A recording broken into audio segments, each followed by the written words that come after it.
This House is now in session.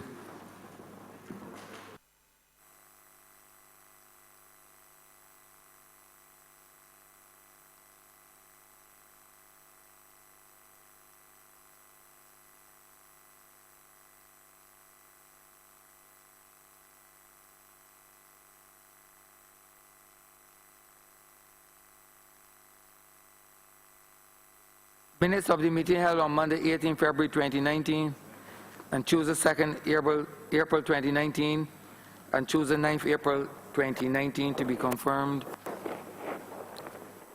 Speaker, I move that the minutes of the meeting held on Monday, the 18th of February 2019, Tuesday, 2nd April 2019, and Tuesday, the 9th of April 2019 be confirmed. Questions that the aforementioned minutes of the meetings be confirmed. All those honorable members in favor, please say aye. Those against, please say no. Meeting, the ayes have it.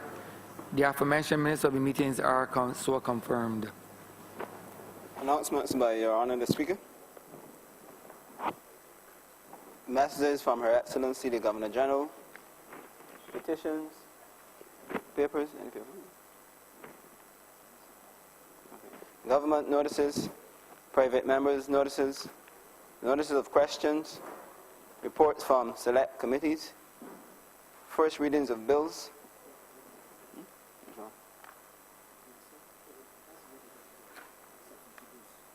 Yes. Yes.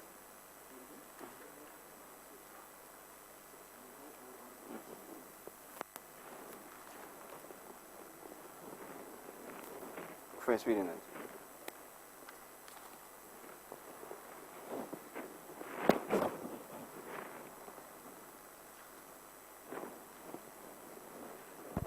Mr. Speaker, I beg to move the first reading of the National Council on Substance Abuse Amendment Bill 2019.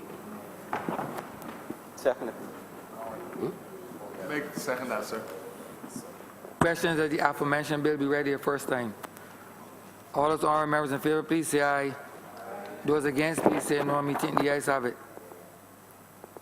Statements by ministers, congratulatory and/or obituary speeches, personal explanations, motions for leave of absence, oral replies to questions, notices of motions for the adjournment of the House on matters of urgent public importance, orders of the day. Mr. Speaker, I beg to move the suspension of Standing Orders 6, 16, 18, 20, 42, 5, 43, and 44 for the remainder of the day's sitting. Questions that the aforementioned standing orders be suspended for the remainder of the day's sitting. All those honorable members in favor, please say aye. Aye. Those against, please say no. Meeting, the ayes have it. The aforementioned standing orders are so suspended. Government business. Government business is the order of the day. Order number 7, sir. In the name of the Honourable Attorney General, to move the second reading of the Money Laundering and Financing of Terrorism Prevention and Control Amendment Bill 2000. Honourable member for St. Joseph. Mr. Speaker, I wish to seek the Chamber's fiat for a conjoint debate on another 2 pieces of legislation which are before the Chamber today. And these 2 further pieces are the Corporate and Trust Service Providers Amendment Bill of 2019 and the Financial Services Commission Amendment Bill of 2019. Orders 8 and 9 on the order paper, sir.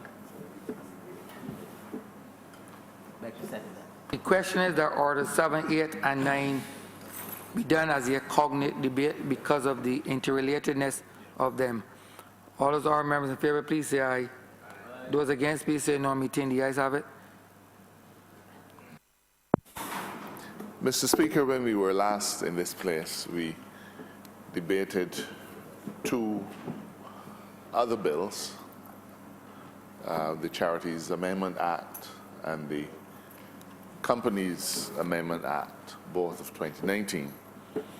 And much of what was said on that occasion, Mr. Speaker, in terms of painting for this chamber and for the country the general landscape within which Barbados finds itself deserves repeating almost verbatim today, but I assure you that I will not burden the chamber with that repetition.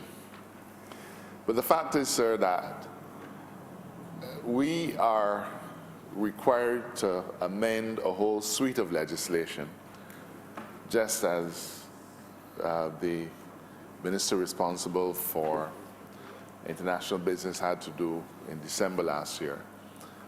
And these three bills, Orders 7, 8, and 9, are another, well, these represent the last three of the 5.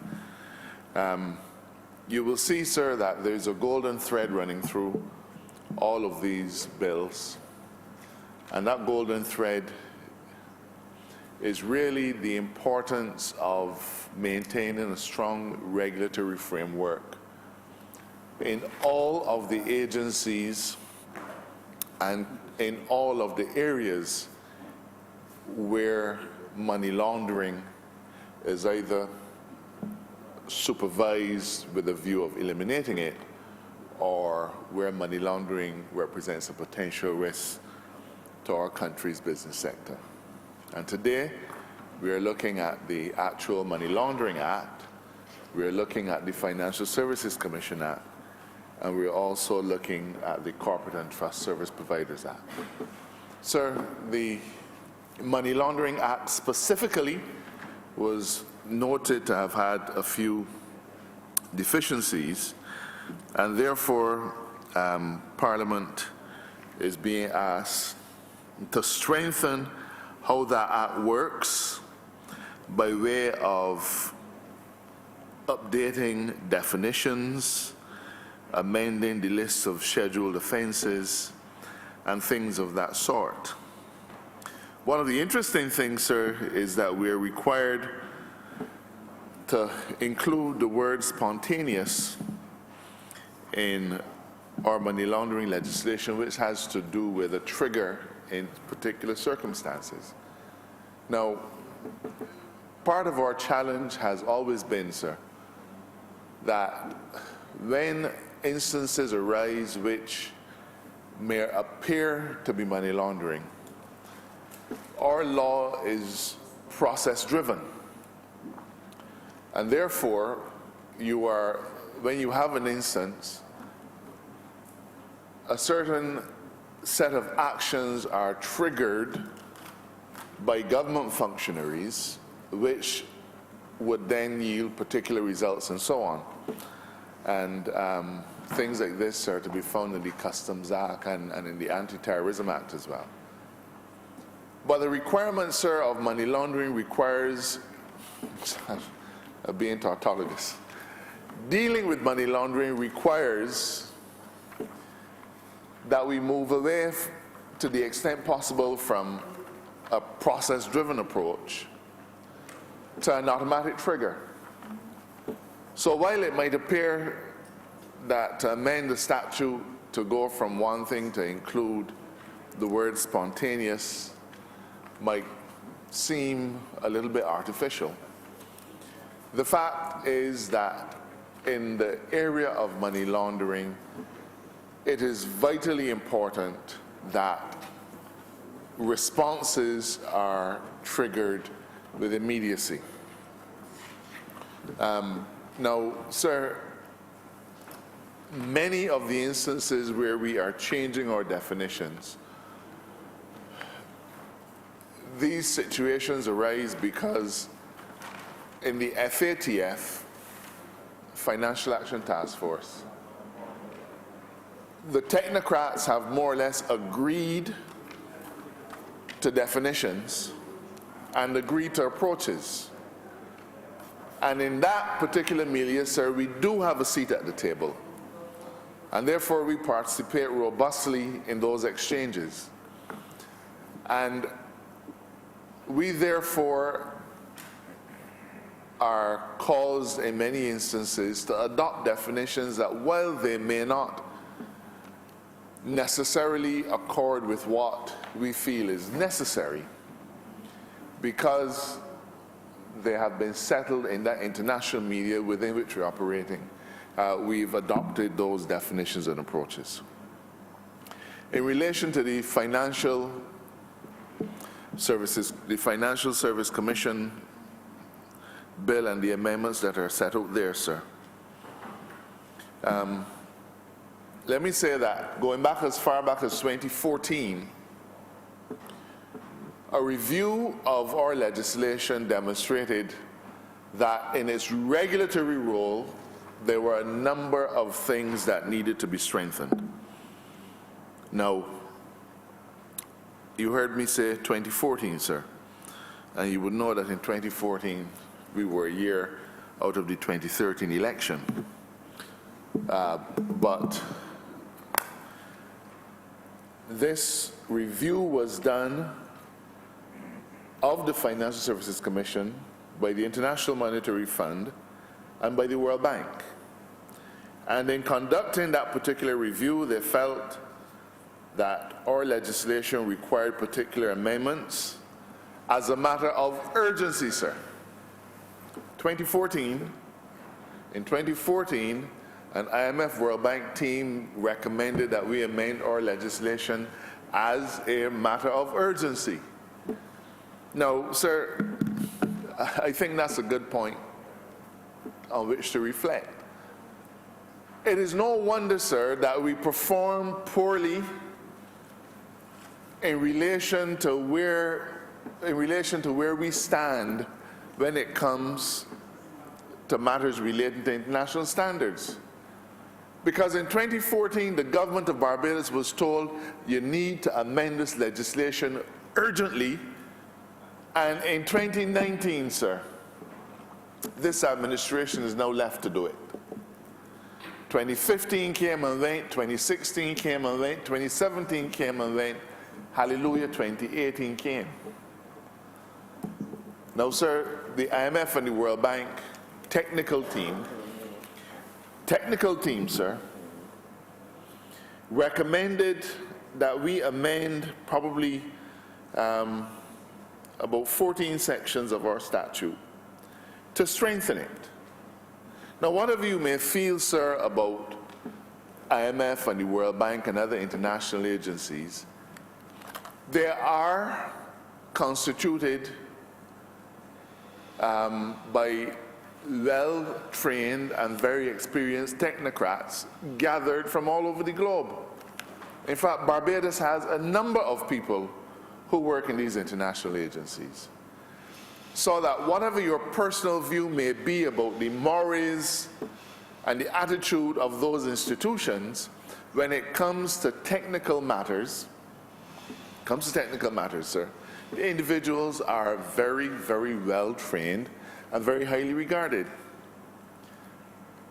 But nothing came of that urgent request. Nothing at all. So it's no wonder, sir, that in 2017, when we had our mutual evaluation report, that Barbados rated near the bottom, because Barbados seemed to have buried its head in the proverbial sand for the last decade, not caring whether we went hither or thither or yon. No, sir, our reputation internationally has taken a hit because we've not responded to these changes. But it is our task, and we are responding to it, sir. Another aspect of the Financial Services Commission legislation which is being changed has to do with ownership of various financial services agencies.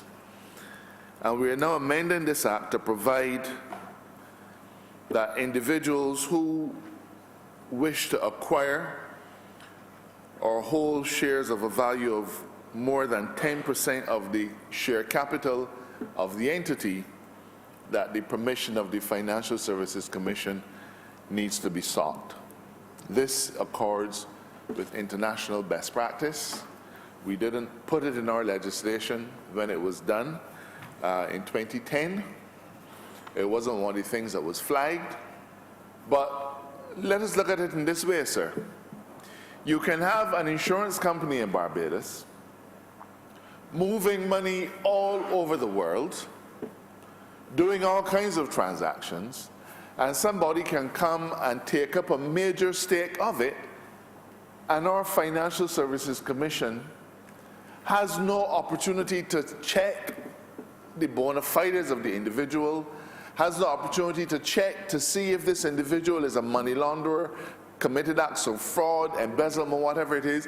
Our Financial Services Commission can only sit by, supine, sir, and watch an individual come and take up more than 10% of insurance companies registered in Barbados or any other agency that is regulated, sir. No, you cannot be a properly functioning regulator unless you have an opportunity to look at the beneficial ownership of the entities. You just can't. Well, you may want, and it is perhaps your greater role that you regulate the activity on a day-to-day basis. Yes, that is the central thesis of any regulator. When it comes to agencies that are dealing with and controlling the wealth of the people, you have to take a view as to who is coming in, sir. Now, there's nothing wrong with people selling shares, nothing wrong with people issuing shares. All these are things that happen on a daily basis. But it is important, sir, that our Financial Services Commission have the opportunity to examine carefully the individuals who want to take a major share of companies registered and regulated in Barbados in this area, and first issue an approval for that ownership. This is especially important, sir, as we have individuals who are engaged in funding terrorism and so on, taking controlling interests in many companies. Now, sir, we are a long way from Sri Lanka. Long way from Sri Lanka, sir.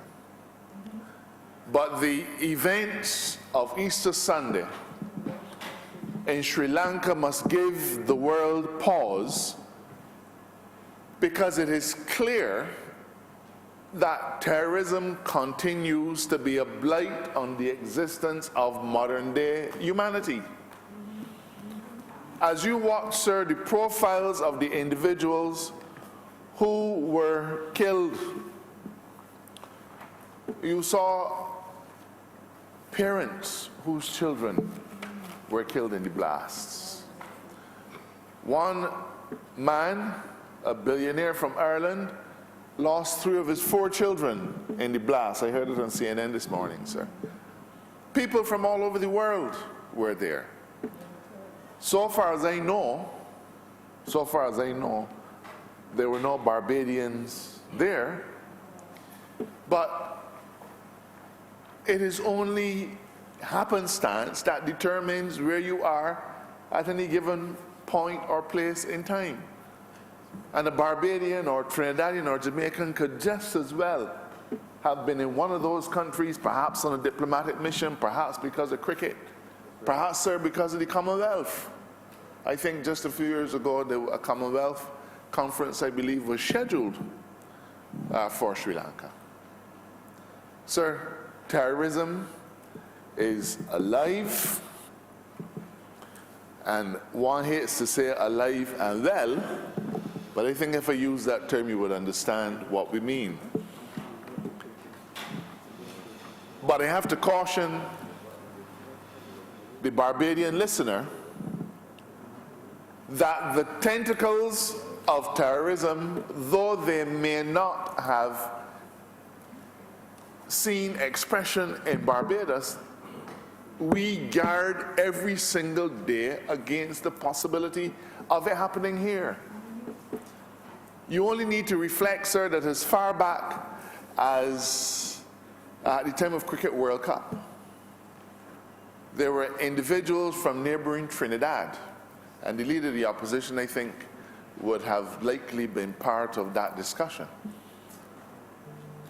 in those days, there were individuals, sir, from Trinidad and Jamaica who were being watched very carefully, not just by regional governments, but by the governments of the United States and England and other places, because of their association, sir, with significant terrorist organizations. And people have gone to fight with ISIS from Trinidad and have returned to Trinidad, sir. And we are seeing within the region an increase in the number of, and the term that we use is radicalized Muslims. That's the term that's used, sir. So I'm not trying to scare anybody, but Trinidad, sir, is 40 minutes flying time away from Barbados. Trinidadians come and go. Bajans come and go.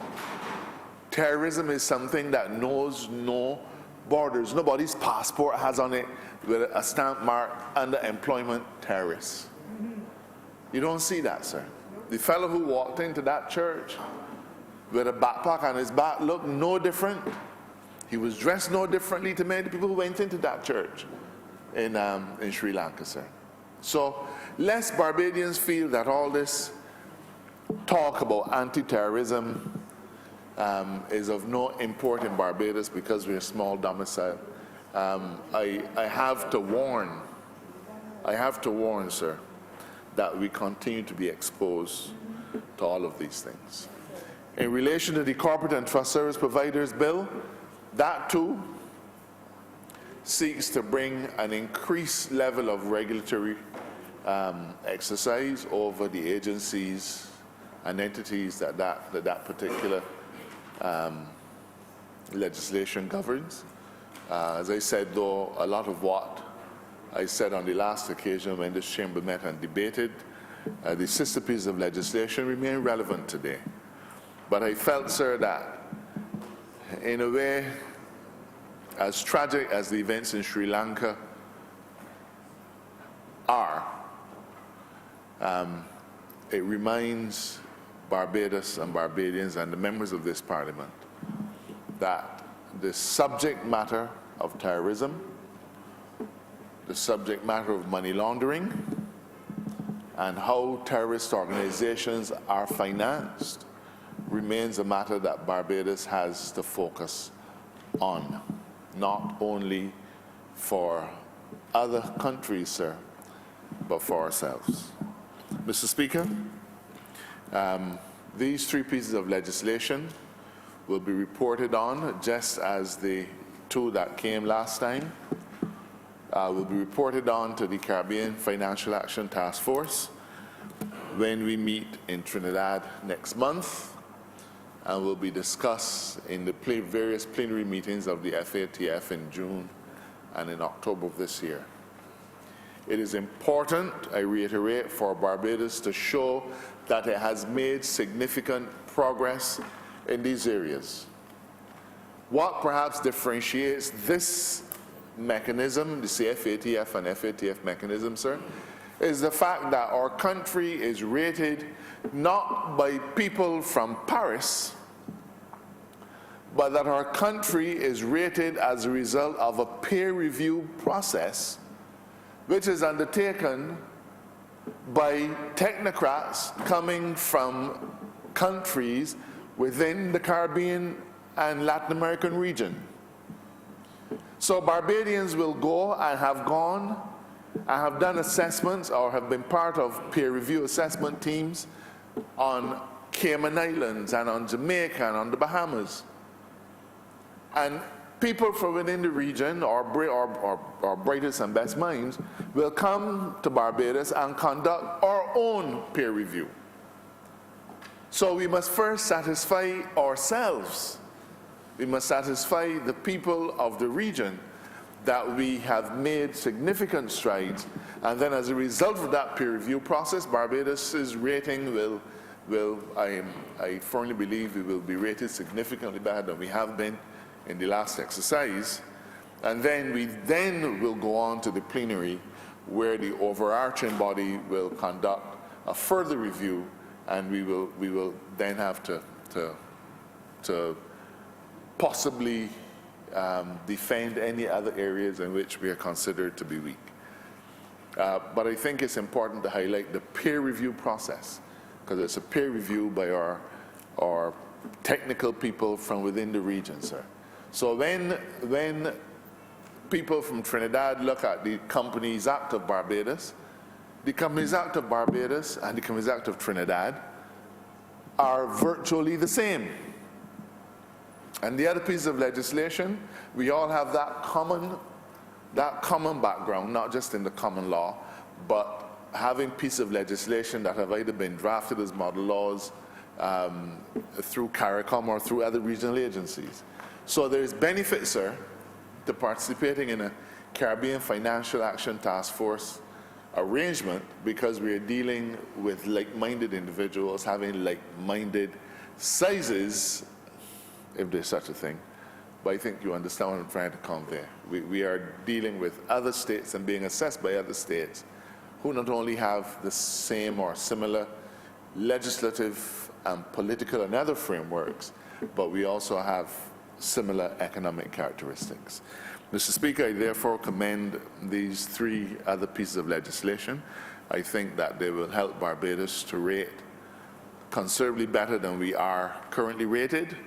And I will remind the country that the matter of correspondent banking is one that is central to how we function as a state in terms of our ability to service the needs and aspirations of Barbadians. And if we do not demonstrate to the world that we are meeting the minimum standards in relation to anti-money laundering activity and financing of terrorism, then we will quite likely lose the ability to engage in trade, because countries and institutions will see Barbados as a weak link in the fight against money laundering, and will therefore choose not to either send or receive any foreign exchange from Barbados, thereby putting our economy in greater peril. With those words, sir, I'm grateful to you for allowing me to detain the chamber briefly in this post-Easter period.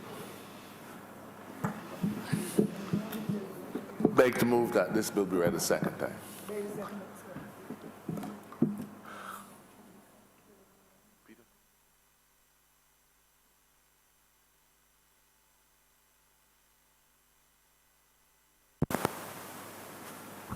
I rise to make a brief contribution to these pieces of legislation here today, and I will spend quite some time, perhaps, based on my former profession as a banker, because it is very, very important that a government protects itself from what could very well become a serious scourge if we allow money laundering and such like to take root in our society today. It is a very serious thing, Mr. Speaker, and we therefore have to take the necessary action or preventative action and be very serious about it. We have seen over the past, in some years, in some instances, as a matter of fact, banks have really, what I would say, done a lot of work in relation to investigation and in relation to trying to prevent money laundering from taking root within this country. And I know that there are some of us, and there are persons generally who can become, or when I was at the bank, were kind of annoyed in instances with the procedures that you had to go through for something which appeared to be simple in terms of opening an account. I must say that as an employee back then, and also being involved in politics, in the political arena, I too was subject to those same rules. Basically, even though I was an employee at the bank, because I was referred to not with my initials PRP, but PEP, which simply means a politically exposed person. And as long as you're involved in this aspect of life in Barbados, that would become your lot with any financial institution if a financial institution is to follow what the procedures that has been set out even by the central bank and so on at the end of the day. Now, money laundering is a serious thing. Why us as politically exposed persons? Because there can be a lot of instances where persons can take money and they do something what you call layering, which means that you will deposit that money in small tranches within your bank account and so on, and obviously it is there, that's where you're hiding the money, where you're actually hiding the money, and it is very difficult to find, because if, for instance, you have been given, let's say, a $20,000 or $30,000, as a matter of fact, the threshold when the banks that there has to be investigated and that you have to report on is anything in excess of $30,000. When last I checked, anything in excess of $30,000 that you deposit into your accounts at any given point in time, you have to complete the source of funds form. The source of funds form. Now, persons could easily use money, or these money that they have gained, place it in the bank, and then from there, that is where it is taken to fund and support even terrorism at the end of the day. And we, as for one, do not want that to happen within our country. Now, as some of us would have experienced from time to time, you then have to fill out various forms with your proof of address and 2 pieces of ID and all these things, and perhaps people can find it very, very annoying and time consuming, especially if you have, let's say, the busy day in the life of politically exposed persons like we are. But it is a necessary requirement, because the banks are protecting not just you, as it may not appear that way, but the banks are protecting you as well as protecting themselves at the end of the day. Because we cannot, and we have to secure our country. Now, Mr. Speaker, sir, in doing all of this, we also have to look, because I remember clearly at a point in time, and I'm not saying that this is the case here, but at a point in time there was a particular debate in this Honourable House when the now Prime Minister would have exposed a particular company that was said to be associated with a particular project in St. Thomas. I can remember that pretty clearly. It hasn't come to fruition, where the company that was said to be like, it appeared like a shell company, because when you check on the internet about it, there was nothing there about this company, about its experience and so on. So money laundering can take, because people can establish what you call shell companies, just a framework, a name, nothing nothing happening, and it's through that company as well that monies can pass or monies can be associated, and that is where persons at the end of the day, that is where you begin to get the problems. So banks have to be very much on the lookout for these, because it is in the interest of the bank at the end of the day. It is in the interest, the best interest of the country, as a matter of fact, at the end of the day, that you look into these sort of frameworks that people would have set up. Mr. Speaker, it is important, this debate is important because Barbados has to position itself. Barbados has to position itself in a world today where you cannot take anything for granted. You cannot take anything for granted in relation, and we saw we've seen what would have happened to a colleague or a former member, as a matter of fact, a former member of this house, and that in itself affects us as the political class. That affects us because people know that has turned the spotlight even more so. That has turned the spotlight even more so on us, members of the political class, because persons would believe, and persons would perhaps free to think that you can know there are things that you are able to get away with. So in order to prevent that sort of situation from reoccurring, and I trust that all of us would have taken note in any instance. All of us would have taken note, but that has turned the spotlight more so on members of the political class such as we are today.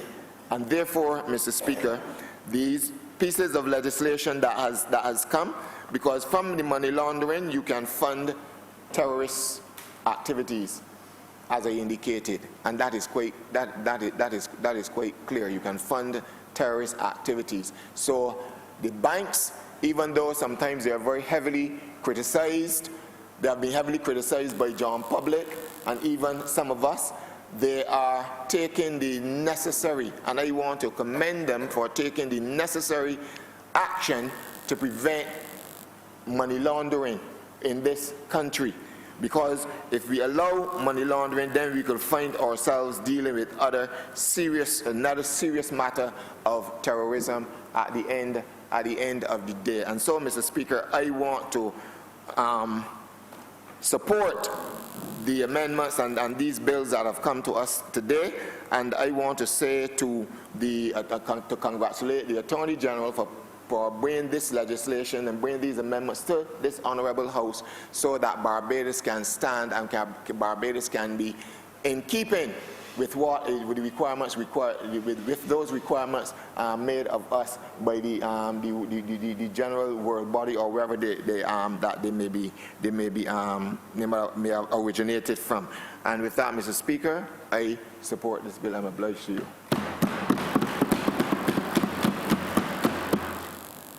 Honourable Member for St. Michael West Central. Thank you, Mr. Speaker. I too would wish to join this debate and congratulate the government of Barbados for maintaining what I refer to as a well-regulated jurisdiction in the financial services sector. Clearly, as indicated by not only the last speaker, the Honourable Member for St. Lucie, but the Attorney General, we must ensure that we protect Barbados from any rogue financial transactions, as I refer to them. This Parliament, we've had the good privilege of introducing a number of new bills to ensure that we protect Barbados's jurisdiction. And I must say that thus far, the Attorney General and his team, of course, been working very long hours in trying to ensure that Barbados's good name is protected out there. Mr. Speaker, I also make the point that the legislation or the bills that have been proposed pretty much is in response to the changing financial arena. You know, before we talked a lot about tax avoidance and tax evasion, but now in an era filled with persons who would want to cause countries harm, is now gone to a new level. And therefore, we have, and I do agree with the Honourable Member St. Lucie, that we have to make sure we protect this jurisdiction against any terrorist activity. So that we must congratulate the government on tightening the laws to prevent money laundering, and certainly for the Attorney General and his team for amending the laws as necessary. I see this very much complementing the work of the Honourable Member for St. Michael North in terms of the remit in trying to stave off any challenges from the international arena to blacklist Barbados or to cause Barbados even further harm. But, Mr. Speaker, I also note that the political class has held to a very high standard as well. What we refer to as the PEP, the politically exposed persons. And I believe it is a high standard that we have to follow, and I accept that. I only hope that the political class is not the only class, Mr. Speaker, that will continue to be pursued in this respect. I hope that oversight will be given to other classes as well, because whereas I stand as a political operative and a member of this Parliament, I also know, sir, that it will be necessary, and I think the time has come, and I said it before, I think, in my initial contribution when we were debating the integrity bill in this very same place, that perhaps we need to expand the scope so that we hold others accountable as well as we are held to that very high standard. Mr. Speaker, I'm not sure, maybe the Attorney General will address it, but there's something that I realize that some other CARICOM countries are looking at the moment, and it has to do with legislation. Some refer to it in some jurisdictions as civil asset recovery, management, and unexplained wealth. And I believe, the Attorney General will have to tell us if he's going in that direction, but I believe it would be a good idea for this country to move to a situation where you also have unexplained wealth legislation. Because oftentimes there are persons who would come to a conclusion that a person has this and a person has that. And oftentimes, sir, we may be crisscrossing Barbados, and you recognize that certain people have tremendous wealth. I'm not questioning anybody's wealth, but I think the time has come where there's a need for such legislation in Barbados, and I will leave that to the Attorney General to respond to. Mr. Speaker, I want briefly, and I won't engage the chamber much longer, but I would like to make a few comments as it relates to the banking sector. And these comments have been addressed to me by my constituents who've been asking me for some time, why is it that they have to pay the fees that they're asked to pay by some commercial banks in Barbados. Mr. Speaker, I believe that the fees that are being charged, Mr. Speaker, sometimes are too onerous. I have had situations where constituents have come to me and they've said, Mr. Goodinegel, I have a deposit and I put down $300, but then, you know, every month I get a $35 charge coming off of this account.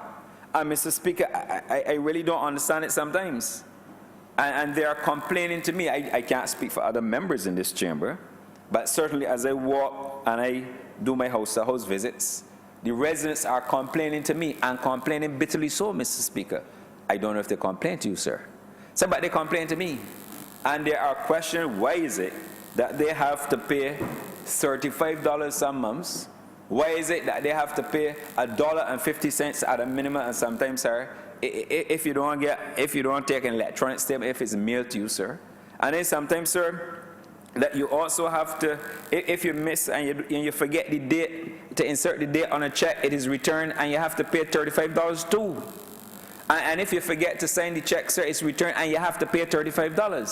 Mr. Speaker, I don't think these things are right. And in an era, sir, where there is a lot of electronic commerce going on and there are various electronic platforms to facilitate the processing of business. And I accept that, you know, that I understand. And the issue is, why is it that a bank that will have your money, and lends your money, make good profits, Mr. Speaker, why is it that they have to charge and maintain these charges on people, and particularly people in my constituency, who obviously from time to time will not have the resources like others, sir? And this is something, a source of concern. It continues to bother them, and obviously if it bothers them, it must bother me too. So I don't know what is the solution. I don't know if a private member's bill will solve it, sir. I don't know. But I really believe that the people who sent us here to represent their interests. And I believe that the time has come when we have now to start looking at this matter through meetings or however, whatever means or avenues we have to look at. But we have to start looking at these things, because these fees are confusing constituents, Mr. Speaker. These views, and I am sure it's not only in my constituency, sir, but beyond my constituency, but these fees are confusing people and are causing people a lot of stress, sir. And banks are in the business to make money. No, I have no objection to that, sir. But, Mr. Speaker, the money that the constituents put into the banking system also assists with on lending for them to earn profits. And we have got to reach the point now, sir, whereby we've got to look at this. So I say, Mr. Speaker, that this aggressive level of fees and bank charges must somehow form the basis for some discussion. And I believe it, sir. It must form the basis for some discussion. The people sent us here, sir, but at the same time we have a responsibility. We can't be one-sided, but we need to have a conversation in relation to these bank charges. Mr. Speaker, I said I'm not going to be too long, but I would not have allowed this opportunity to pass on this very good day of April the 23rd, and the significance of it, to allow me not to have an intervention in respect of those persons who sent me to this Parliament to represent their interests. And with those few remarks, Mr. Speaker, I'm much obliged.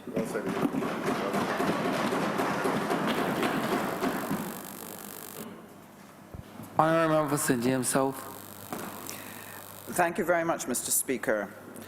I rise to join the debate in relation to the legislation that has been placed here by the Attorney General in seeking to get Barbados to be compliant with our international obligations.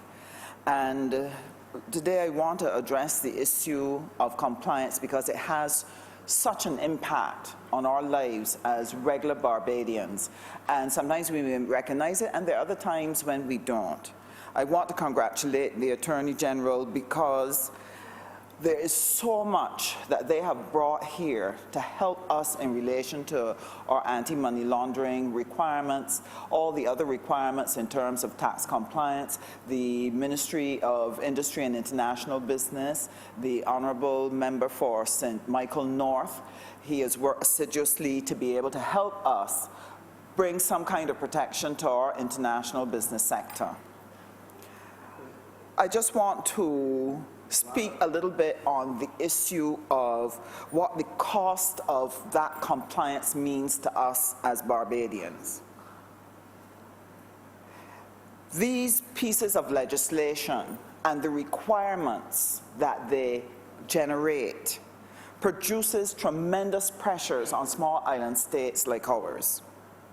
Because each demand asks of us to either put something in place which may cost us money. It may ask us to put something in place which certainly costs for a lot of time from the civil service to be able to put it together and make sure that it is passed. It puts pressure on our resources. And every time this happens, that we have to comply with something that the international community is asking us to do, where it's demanding time, money, or resources, it means that those things, the time, the resources, the people, the money, has to be diverted from another area that is of priority to Barbados. Every time we have to spend money to run and defend ourselves in some international arena, that is something that we could have used that money to fix a road, to provide some housing, to do things that are critical to Barbadians. And it is a real challenge for small island states like ours to be able to make our way in this big international community, which seeks to set rules, make demands that do not take into consideration the issues of small island developing states. And in the Ministry of Foreign Affairs and Foreign Trade, we are tasked with the responsibility of constantly putting the case for small islands like ours in those international bodies, to speak up against some of the demands that they make upon us, to put the case as to why you need to give us special and differential treatment. And what we have are a cadre of officers within Foreign Affairs and Foreign Trade, people who work in our missions abroad, whose job every day is to get up and be able to go and defend, put a case, research, argue for what is in the best interest of small developing states like ours. But let me be frank with the country and let me be frank with the Parliament. It is very, very difficult sometimes to get those big countries to shift their demands, even though you make a strong, reasonable case that a reasonable person would see, okay, in this case, we could make an adjustment.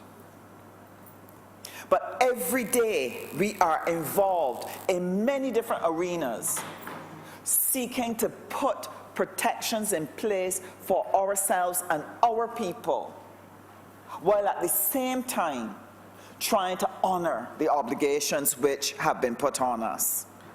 And therefore, the Barbados Labour Party administration has been doing an excellent job in trying to bob and weave between the two things, while at the same time trying to stay on course with hauling our economy out of the difficult situation that is in and being able to meet the needs. There are a number of arenas in which we have to fight.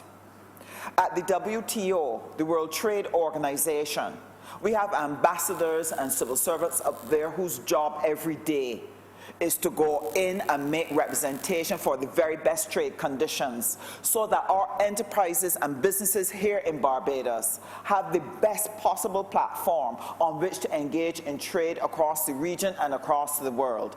And at times it is not easy. And I want to be able to commend Ambassador Chad Blackman, who has been appointed to a committee as chair to lead the case in relation to trade facilitation and trade development for this region. And I want to say that at the WTO, for example, part of the compliance they're looking for, and it's something that we are seeking to deal with, they're looking at countries that do not comply with the requirements that are set out in the World Trade Organization. And what they sometimes fail to understand is that because we have limited resources, you have limited numbers of people who can pay attention to any one particular issue. When we go up to deal with climate change, you probably have about 4 or 5 people that we can put together to work on something like climate change. When America is dealing with it, they have 30 or 40 or 100 people who work on it. So we're always up against a big disadvantage.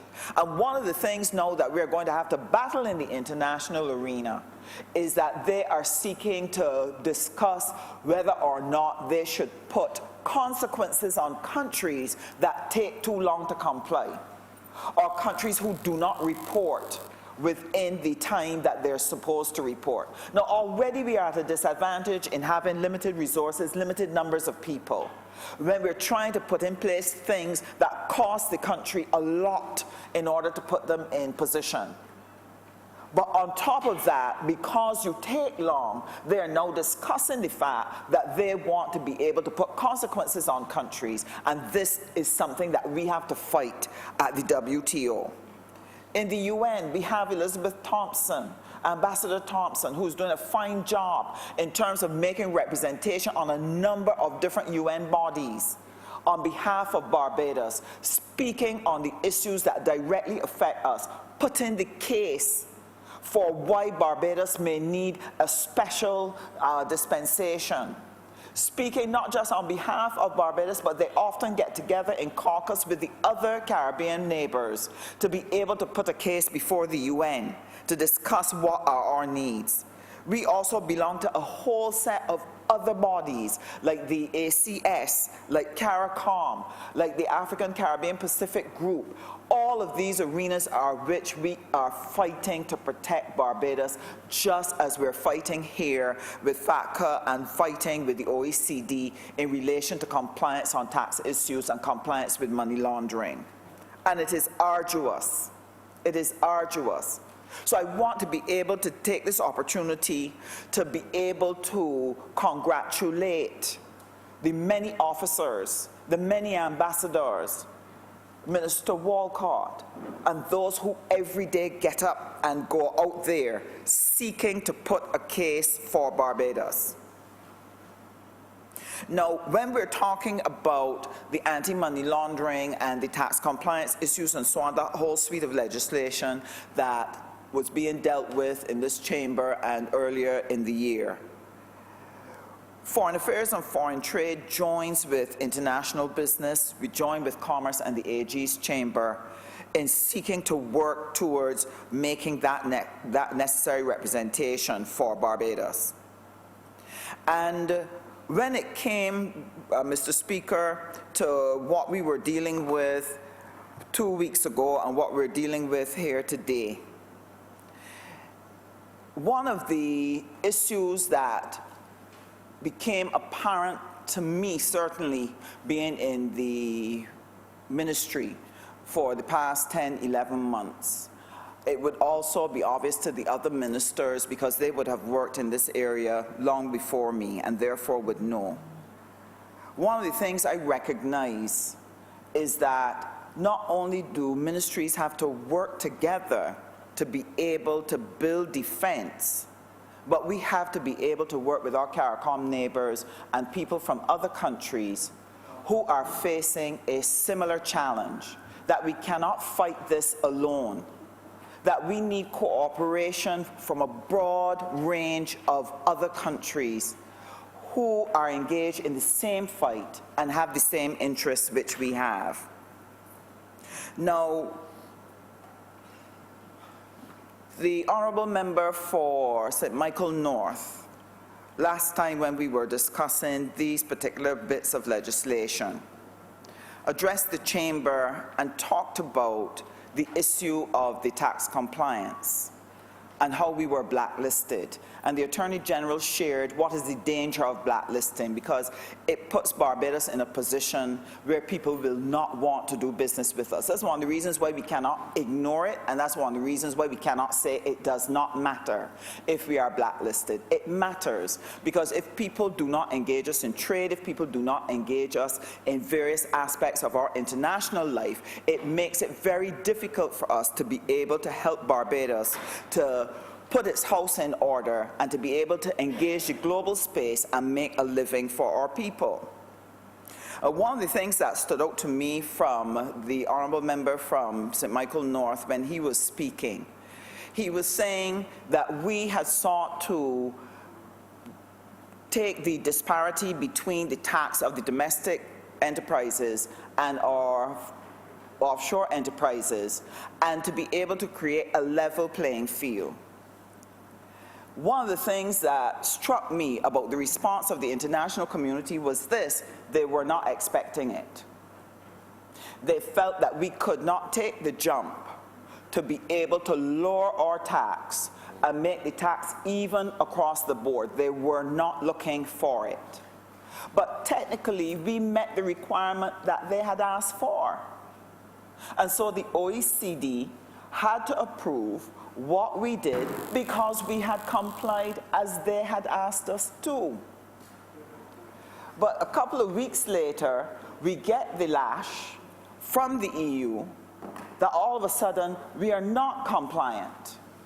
And Minister Toppin shared very ably about that situation. I raise it because I recently returned from a meeting in Jamaica last week. This meeting was the ACP-EU meeting in which we are discussing the new economic agreement, cooperation agreement between the EU and the African, Caribbean and Pacific countries. This is to replace the Cotonou agreement that we had. This new agreement, we are having a foundation agreement across all 3 sets of territories, and then we're having regional compacts, individual compacts for each region.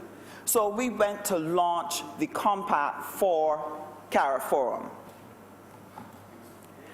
And what came out from that meeting, what was put on the table, was the idea that the EU is interested in making tax compliance now another feature of this new agreement. And as I sat and I listened to it, I said to myself, they are going to chase us until they destroy the financial services industry that we have been seeking to build to be able to make money for Barbadians. Every time we turn around, Mr. Speaker, there's another requirement. Every time we turn around, there's another rule that they bring. And every time you look at it, you can see that the primary purpose is to destroy the financial services sector from in this region. And one of the arguments we had to put before the body was this. This region, CARIFORUM, only has 1% of the international financial services sector. 1%. The bulk of the financial services sector is to be found in the developed countries. And a reasonable person asks themselves, why are you chasing down 1%? We don't make a lot of difference to what you do. If you want to change what is happening in the financial services sector, why do you not pass legislation in your own parliaments to stop the businesses from doing it? Instead of chasing us down every day, seeking to shut down a sector that helps to provide health care for Barbadians, education for Barbadians, roads for Barbadians. So as I looked at it, I said to myself, in Barbados, we are going to have to come up with a new way to fight to defend ourselves. We cannot succeed in that fight, however, unless Barbadians understand why we have to bring this type of legislation here. Why sometimes we have to make choices about how we spend money. Because to a person looking on who does not understand the international fight we're in, they may wonder, why are we spending all this money and time? A case in point is what the Honourable Member for St. James Central had to deal with as Minister of Tourism. Our runway had deteriorated. We need to get that runway organized in such a way that it meets the international standards that they're looking for. Again, a compliance issue. Because if you don't change it and bring it up to mark, they're going to deem our airport unsuitable for their planes to land on. If that were to happen, we would be in disgust. It's going to affect tourism. So what did the cabinet have to do? What did the minister have to lead? To put in place a program to have it repaired. And that has been ably done. Now, we would have wanted to use that money, for example, to be able to do the hospital. Or we might have wanted that money, for example, to fast-track what we're doing with the buses. That's why I asked Barbadians to understand what we're up against. When we went to the IMF with our BERT program, there too you had another compliance demand. They stated, yes, you can do your BERT program, but one of the things you must not do is run up any additional debt. Now, we would have shared this with the country, but sometimes people don't always put the elements together to see the pattern that is emerging. So what does that mean? That when we're looking at restructuring how we operate in the civil service, how we operate in managing the monies of government, that we must not allow any of our entities to be running up debt. And this is what would have happened with the Transport Board, for example. They were losing $4 million a month. That's $60 million a year. To allow that to continue without checking it now would straddle our BERT program before the IMF, a compliance issue. So what were we forced to do? Yes, we're sourcing the buses, but we're trying to see what we can do to stop the bleeding.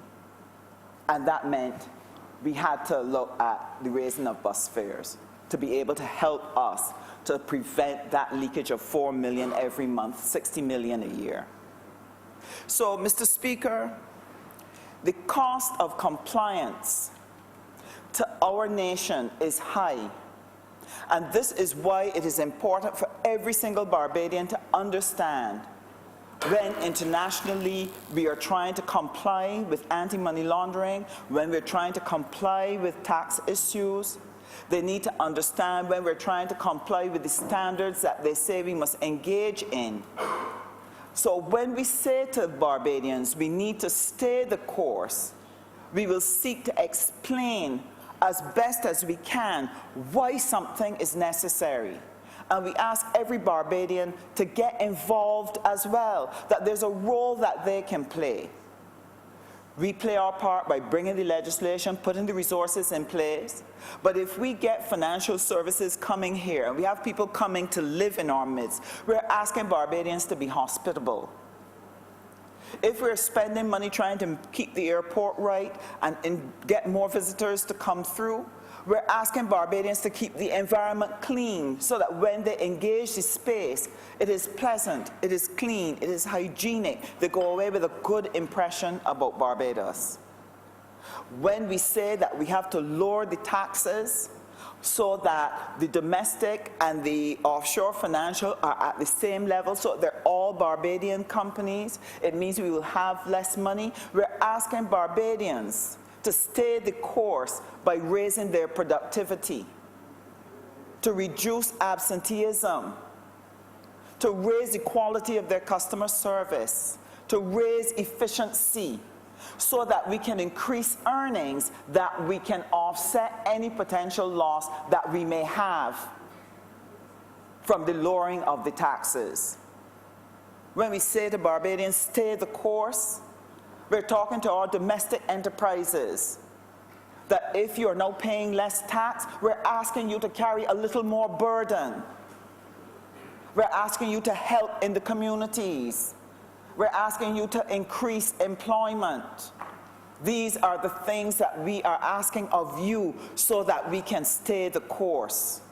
Managing Barbados in this situation with a severe economic crisis and heavy international demands that puts pressure on these small island developing states is not easy to navigate these waters. But we're asking everyone to pitch in, to help, to comply, to work hard. I want to commend my fellow MPs who work every day in their ministries or their areas of responsibility to try to put things in place that Barbados can go forward. And I want to give the people of Barbados the assurance that every day this team is working its heart out to make Barbados work, to put it on a right track, to bring us back to prosperity. And we're asking of you to stay the course with us. Stay the course. I thank you, Mr. Speaker. Honourable Member for St. Michael South. Thank you very much, Mr. Speaker, sir. Mr. Speaker, sir, I rise to speak for a few minutes, sir, on an issue that has become very important to us in the Caribbean, and in fact, sir, an issue that is important to the world. It is very difficult, sir, to think of a world now where we could pretend to consider ourselves to be entirely separate from all the issues that are occurring. I recall as a student many years ago, there was the theoretical possibility of what they call delinking so that in essence, you separate your ideology, you separate your systems of governance, you separate your financial systems from the established world order, and basically run a delinked and completely separate country or set of countries. So those days are long gone.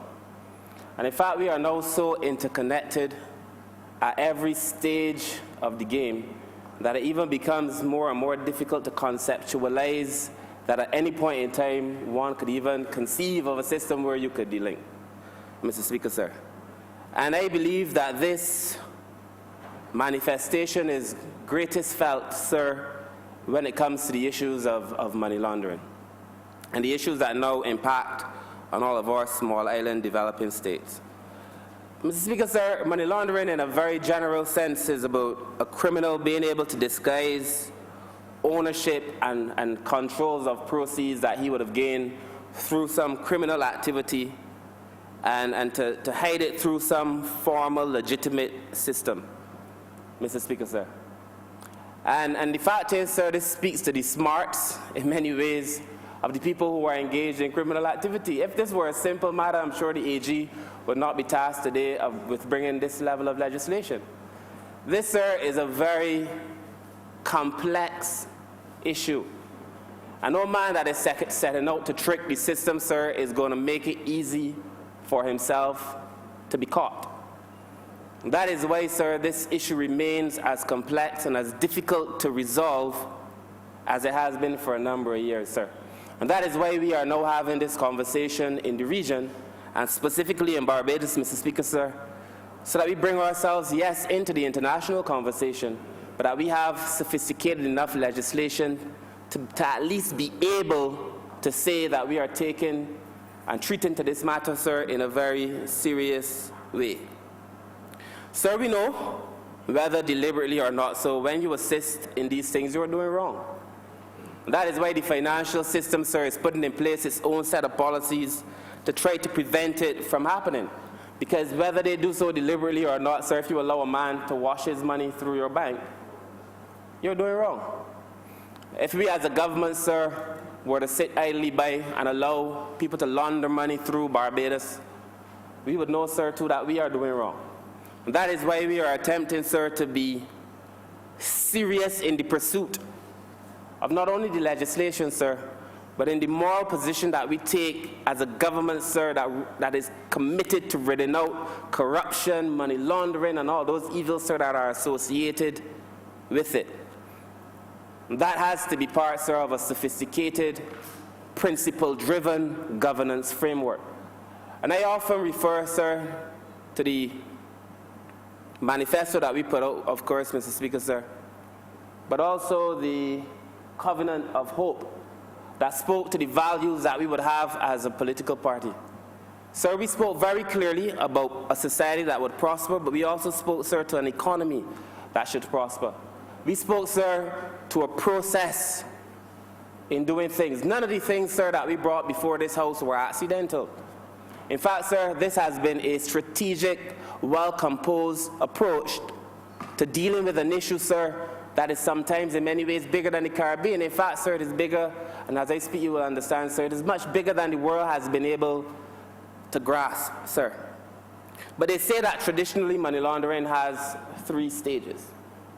They say, sir, that the first is the placement. That is the stage at which the money or the proceed is introduced into the financial system. And of course, sir, it is not going to be placed. Nobody's going to come to the bank and say, here, the money is from my criminal activity, sir. It is placed sometimes through what they call money mules, so that you could perhaps find a man and use his legitimate account and put the money through it. The Honourable Member for St. Lucie spoke to the fact that the second phase, which is layering, whereby, sir, you may come and you may put it in small amounts so that the system doesn't detect it.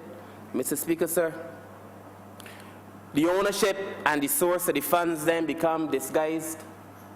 Difficult, sir, even for developed countries to locate, sir, and to track. And then the third, Mr. Speaker, sir, will be integration, where the money comes back into the financial system, into the world, and people don't recognize, sir, that it has been proceeds from criminal activity. But by and large, sir, this is an intellectual divide. The truth is that this thing is so complex that all these things are happening at the same time. And it is often very difficult to tell a legitimate businessman, or a man that seems to be a legitimate businessman, that the money that he had just placed at the bank, sir, was derived from criminal activity, because the man is smart enough to open a couple legitimate-looking businesses. These men are not fools. In fact, Mr. Speaker, sir, the concept of money laundering goes all the way back to real gangsters in the 20s, when Al Capone would launder his money through laundromats, for real, where he would use the concept of laundromats to clean his money in a real, sir, in a literal, sir, and a figurative way. It goes all the way back.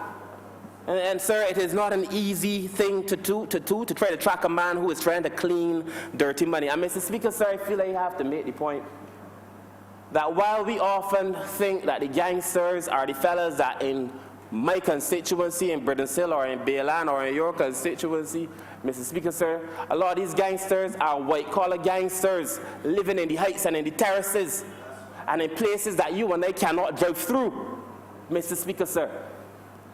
And that if we are going to be serious about approaching crime, we have to be serious about approaching crime at all levels. So that when we say we're dragging people off the street, Mr. Speaker, sir, for small petty crimes, and we still putting people in jail for spliffs. Mr. Speaker, sir, when there are people living large on the proceeds of crime, Mr. Speaker, sir, and people in this country and other places that are supposedly untouchable, we have to be serious. And this legislation, sir, when enacted, would allow us to start to treat seriously to this very serious issue. And sir, you know, as I said, it's very sophisticated. There is this thing called smurfing, where you have these technology, this app that allows you basically to send small amounts of money, millions in 25 cents, $1, all over the world. You smurf it, nobody can find it. And so what does this tell me? This is what this tells me, sir. That as we find ourselves, as you have seen, that there are all kinds of heavy-duty weapons sometimes on the street, and that our police force in some cases may not be able to keep up on the street, and that we need to retool the police. But that in the international financial community, the reality is the same. That the technology that a lot of these criminals have, because you got to call them by their name, sir. The technology that a lot of these criminals have to be able to hide money is way more sophisticated than the technology that many of us have. And so we are using old-time methods to try to track new-time things. And therefore, we will find it increasingly difficult, sir, to have any relevance, any impact, make any positive change, to be able to bring this thing to its knees, Mr. Speaker, sir. And that is why I am very thankful that we have created a ministry responsible for information and for going digital, sir, so that we bring ourselves in a serious way into an international conversation, Mr. Speaker, sir. And that is why I think the Honourable Minister responsible for that is doing a fantastic job. No, Mr. Speaker, sir, bringing us all in to the digital era. But Mr. Speaker, sir, this, as I said, is a complex issue. And that even with the best of technology in the international world, it is believed that less than 1% of criminal activity that is laundered through the system is actually found. And I wish to repeat, Mr. Speaker, sir, it is believed that even now, with all the best of technology and intentions on the international stage, less than 1% of the proceeds from criminal activity is actually found. So we are talking, sir, about a big difference between what is actually happening and what we have been able to legitimately resolve. Less than 1%. And that even in the Caribbean, sir, I do not know how much it is. I'm sure none of us do. But if on the international stage they could barely scrape 1% of the proceeds from criminal activity, it probably is safe to assume that we are getting less.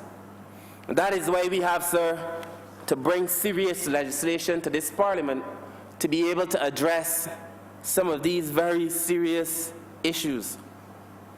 But, Mr. Speaker, sir, in the UK alone, the Financial Crime Suspicion Activity Report said that in 2018 there was an increase in that kind of crime by 10%. 10%. And that is in the UK. One could assume again that in the Caribbean, the propensity for it to occur here is also high, or at least higher. The US FBI told the BBC, sir, that they are now applying technical enhancements to their armory to be able to fight this kind of crime. And so everybody is struggling, Mr. Speaker, sir, to come to terms with a way to deal with this. We have to bring this legislation here, sir, not to bring ourselves into a sophisticated 21st century, but to at least be able to protect our own little space the best way, sir, that we can. But, Mr. Speaker, sir, there is something that troubles me, and I feel that I must speak to it. I just traveled, as you know, sir, with the Prime Minister to Canada and to the US, where we had a number of conversations with persons who are involved in the international financial services sector. And what drove a lot of that conversation, Mr. Speaker, sir, was the fact that Barbados got blacklisted. And I must say we got blacklisted even though it was not this Barbados Labour Party that put us in that position, that the country got blacklisted. And so whether you support one party or not, at the end of the day, when you go to explain your circumstances, you explain it as a Barbadian, not as a B or a D, and that there has to be a time at which this kind of political foolishness stops. Because all of a sudden, sir, I'm seeing all kinds of commentary about a blacklisting and what the Labour Party is doing about it when we didn't cause it, Mr. Speaker, sir. But at the end of the day, we have to address it because we are all Barbadians. And I went from meeting to meeting, Mr. Speaker, sir, from room to room. Excuse me, sir. I went from room to room, from meeting to meeting with the Prime Minister. At every meeting, the Prime Minister making a case for Barbados. Time and time again, I spoke at a town hall meeting of members in the diaspora, and I said at the meeting, it has hurt me to watch the Honourable Prime Minister have to go from financial institutions, banks and insurance companies to make a case for Barbados, to say that we are working, sir, to bring ourselves in line, in a way, with the recommendations of the OECD, sir, and to a lesser extent, the EU. And so I am, like most Barbadians, I do not mind dying for a cause, but I let nobody kill me for sport. And I feel that the EU making sport, sir, because I do not know an organization that has no legal basis to determine if somebody is blacklisted or not. They're not the body designated with that responsibility. It's the OECD. And the Honourable Member for St. Michael North would tell you that the OECD said that Barbados was compliant. And the EU, who has no legitimate reason to do it, are the ones saying that Barbados is not. Nonetheless, it doesn't matter who says it, because you know might is right. And the conversation that is being had is that Barbados has been blacklisted, even though we were blacklisted by somebody that has no right to do so. But when I watched the Prime Minister go from meeting to meeting, Mr. Speaker, sir, it was hurting me. Trying to make a case for Barbados and for the international community to stay the course. And this is a real conversation, because there are large companies that are domiciled in Barbados that are seriously thinking about leaving. Because if they continue to do business in Barbados, when Barbados remains a country on a blacklist, they would then be penalized for doing so. So this thing has implications for every single one of us in this place, Were there people who live in my constituency, sir, and yours, and in everybody else's constituency in here who would lose a job because the EU determined that they want to blacklist people? Blacklist people. And now they're talking to, sir, there's a new list, you know. If you behave, you might make the white list.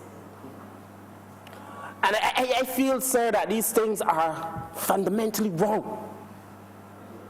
Sir, these things are fundamentally wrong.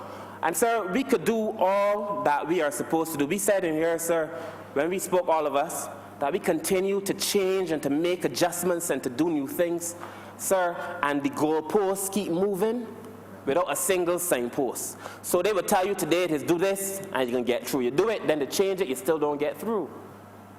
It's a difficult thing, but Mr. Speaker, sir, here's the thing. The Swiss bank giant UBS got a $3.7 billion fine after being found guilty of helping the wealthy clients in France hide billions of dollars. You hear what I tell you?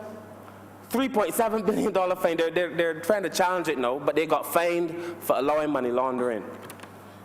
Sir, the Dutch bank, ING, $775 million for allowing criminals to do the same kind of laundering. Same thing in Estonia, Latvia. All these countries that got together and blacklist Barbados.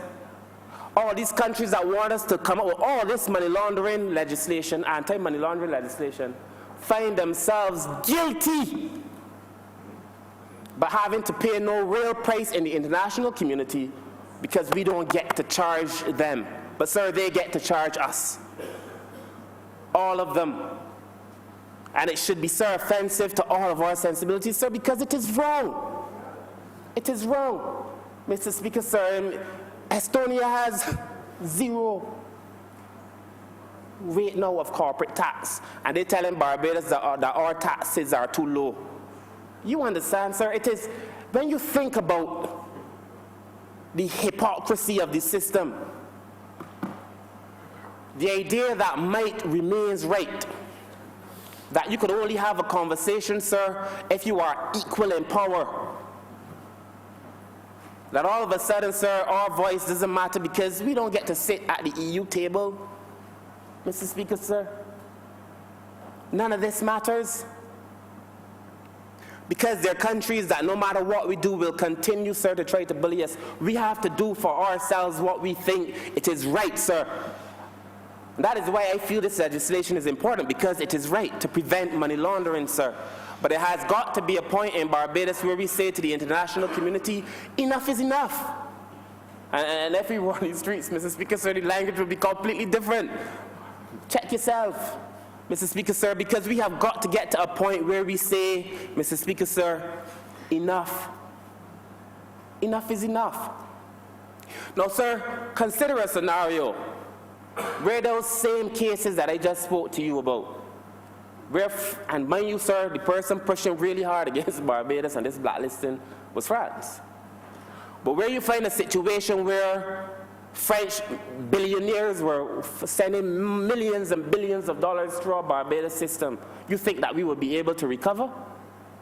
Where they're doing the same thing in Estonia, you think that Barbados would be able to recover? No, because the playing field is far, sir, from level. It is far from level. And I believe, sir, that we must do what we must do here because it is right, but that there needs to be a different conversation to be had with the international community so that we all exist, sir, on the same playing field. And you might be bigger than me, you might be richer than me, but, sir, when I speak, I'm speaking, sir, as a country. But a person voted in that leaves us with 70-something% of the vote. So she has moral authority, sir.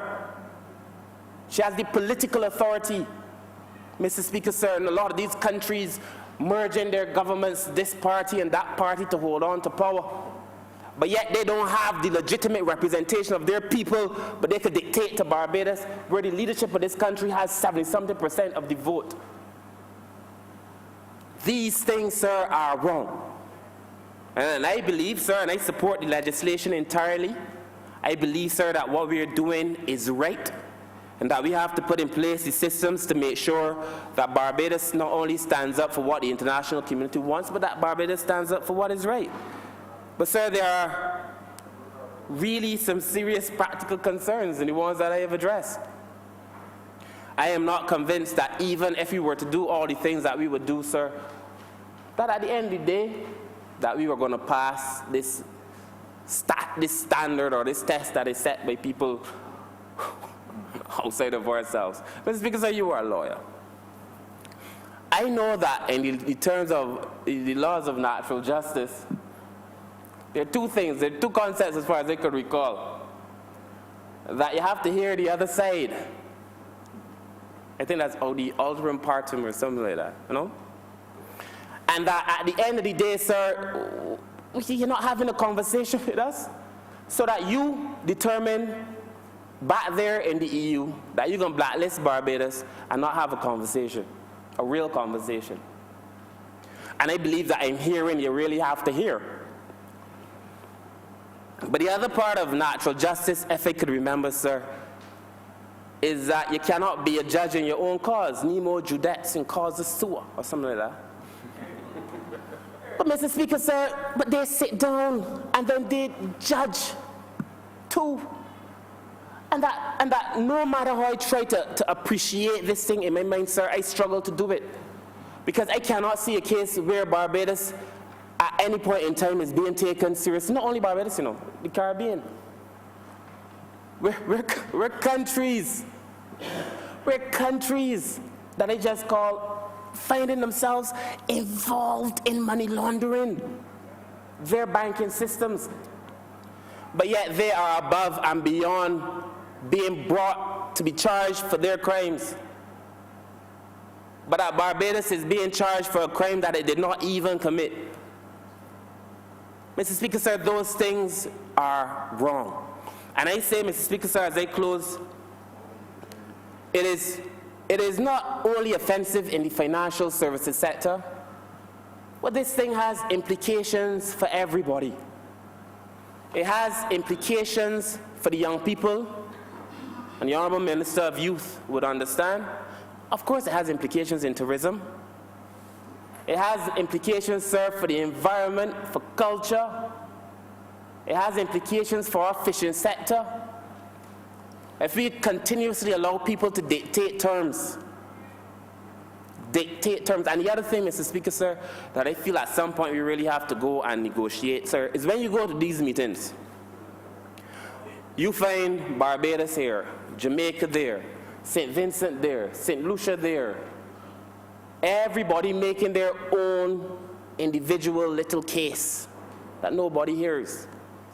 I do not understand what it is going to take for us to go seriously on the international stage as a Caribbean community, so that we are here heard as a Caribbean community, a much bigger voice.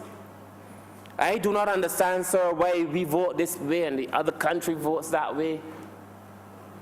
So to a large extent, sir, a lot of what we are facing to, sir, will continue to be brought upon us unless we have a unified approach to dealing with an international agenda that does not have at its core our benefit. And sir, all of these things are located in my mind, sir, in that context. All of these things. And I feel, sir, that all of us in this room have to support this anti-money laundering legislation. I believe, sir, that it makes a lot of sense for us to do. I believe, sir, that it also should be the springboard for larger conversation about where we want to take ourselves as a country and as a region, Mr. Speaker, sir. And that we continue to hear, sir, about you shouldn't subsidize this and you shouldn't subsidize that. These things make me laugh. From Europe. You shouldn't be subsidizing your fishing industry when they had subsidized theirs for years. The same thing in farming. And Mr. Speaker, sir, that is why, I have no bone to pick with nobody, but I feel the truth, sir, is the truth. The truth is the truth. And that when you are being bullied or being unfair, you have to call it for what it is. Like I feel that if you call a man on the street corner a criminal, when you have a person who's trying to launder billions of dollars, call him a criminal too. Not a bank manager, you are a criminal. Mr. Speaker, sir. And sir, we should not be afraid to let truth fall from our tongues. And that is how I feel about this matter, sir. And so as I close, I just wish to say I support this legislation, sir, in the strongest possible way. I believe that this is essential to take us where we have to go. I believe, sir, that a lot of the things that we are dealing with now as a government, I mean, whoever would assume this chair, sir, would have to deal with it because that is where the world is. Our task has been made more difficult because of the problems of the last 10 years, but eventually we would have all had to get here anyhow. And that we must lead, sir, because we are a principled people. We must lead, sir, because we are a practical people. And we must do these things, sir, because we believe it will bring prosperity back to our land. I wish to thank you, sir, for your time. Thank you very much, Mr. Speaker, sir. Honourable member for St. James Central. Mr. Speaker, sir, I rise yet again to contribute to this perennial and seemingly never-ending concern that haunts this Parliament and has haunted it, Mr. Speaker, sir, for many, many years, certainly throughout the, you're now forcing me, sir, to reflect, for about 14, 15 years that I've had the privilege of being on the precincts of this place. And Mr. Speaker, as I listened to the honourable member who just took his seat, I share his concern, I share his passion, I share, Mr. Speaker, sir, the depth of feeling about what is really the hypocrisy of the situation that finds this sovereign Parliament of Barbados doing that which we have to do, but in circumstances, Mr. Speaker, that are nothing short of unpleasant. Now, sir, let me start as a point of departure by saying that when we come here to amend the legislation with respect to the requirement for us to better guard against the effects and the ravages of money laundering, when we amend legislation to prevent against corruption, when we amend legislation, Mr. Speaker, sir, to make sure that we reduce the opportunity for people to profiteer in the trafficking of narcotics and illegal drugs or in guns and weapons, Mr. Speaker, we do all of these things because of the fact that by doing so, we ensure that our standards as a country are kept high. And we do so, Mr. Speaker, sir, because we want to ensure that the cleanliness of the reputation of the jurisdiction of the country called Barbados is kept clean, is kept, Mr. Speaker, sir, in such a state of affairs that all of us as Barbadians can hold our heads high and feel proud. But the reality is, Mr. Speaker, sir, as the honourable member for St. James South alluded to in her very comprehensive speech before this House, we were here a few weeks ago dealing with similar matters. And if the truth is to be told, Mr. Speaker, sir, we were here a few months ago, I think at the close of last year, when the honourable member for St. Michael North would have brought a menu of pieces of legislation because we had to be compliant with certain external requirements, and we were compliant. And even though, Mr. Speaker, we came with 13, I believe, pieces of legislation, and we brought about a convergence of our tax policy in Barbados, the first of its kind in the Eastern Caribbean, aimed specifically at bringing to an end this never-ending form of harassment that comes across the Atlantic in our direction, and not only us, in the direction of all of the countries of the Caribbean. And that is the boy I really wish to speak to, Mr. Speaker, sir. We then hear shortly after that the issue is not that which we have done, but the substance of the business that takes place here, and that is just another way of reopening another avenue for another effort, another avalanche of difficulty put in the path of governments of small island developing states which are trying to make sure that they can maintain a developmental trajectory for their people and for their very fragile economies. And so, Mr. Speaker, sir, we find ourselves caught in this situation where, on one hand, we must preserve, and quite rightly so, the image and the reputation of our jurisdiction. And on the other hand, we are pressured, even as we do that, to do more and more again, because the international community believes that the panacea, the answer, the little pill that they will swallow to bring an end to all of their domestic woes is by coming down more heavily on the Caribbean. And if you had doubt, Mr. Speaker, sir, that that was the mentality of those folks, all you had to do was to be listening to CNN last night when about 6 or so of the Democratic field of contenders, you know, there's a 2020 taking place in the United States next year. There will be 20 Democratic contenders in the year 2020 for president. And one by one, they appeared in a town hall meeting in succession. Senator Kamala Harris, Senator Bernie Sanders, Senator Amy Klobuchar, Senator Elizabeth Warren, all the big wigs. And you know, Mr. Speaker, sir, all said the same thing about this issue. All said the same thing. And that is what I wish to speak to today, Mr. Speaker, sir.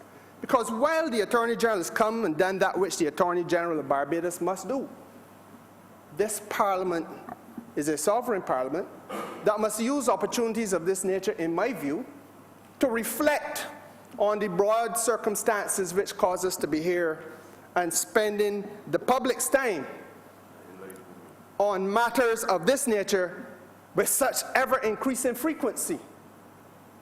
Never-ending story, Mr. Speaker, sir. A never-ending story when we have issues of a developmental nature that we must be able to prioritize. So what then is the solution of the Democrats? Senator Sanders would tell you that you have to close down these offshore entities. He starts with the Cayman Islands and he tacks on the Caribbean behind it. Senator Elizabeth Warren, same thing, that you have to bring an end, Mr. Speaker, sir, to the financial sectors, the offshore financial sectors in the Caribbean. And that's repeated by all of them last night. But where, Mr. Speaker, did we begin on this journey? Because all of us who know a little bit about the history of Barbados know that there was a period of time when sugar was king, not financial services. There was a period of time, Mr. Speaker, sir, where we dealt with an economy that was primarily driven by labor-intensive effort. The working class man in my constituency, sir, went and cut cane, and through the sweat of his brow, he did eat bread. And we were told, the country was told, that the time had come for us to move away from that. And the international community, led by the United States of America, urged upon us a view. The same United States of America, led at the time by a man called Ronald Reagan, says, well, you know, international financial services are the way to go. And they argued, sir, that this was the way to go for what they call very good and compelling reasons, that you had to diversify the base of your economy, that you can't only have a monoculture, as in sugar, or in St. Lucia next door, bananas, or whatever other major enterprise it was, whatever major industry. Let capital work for the economy, we were told.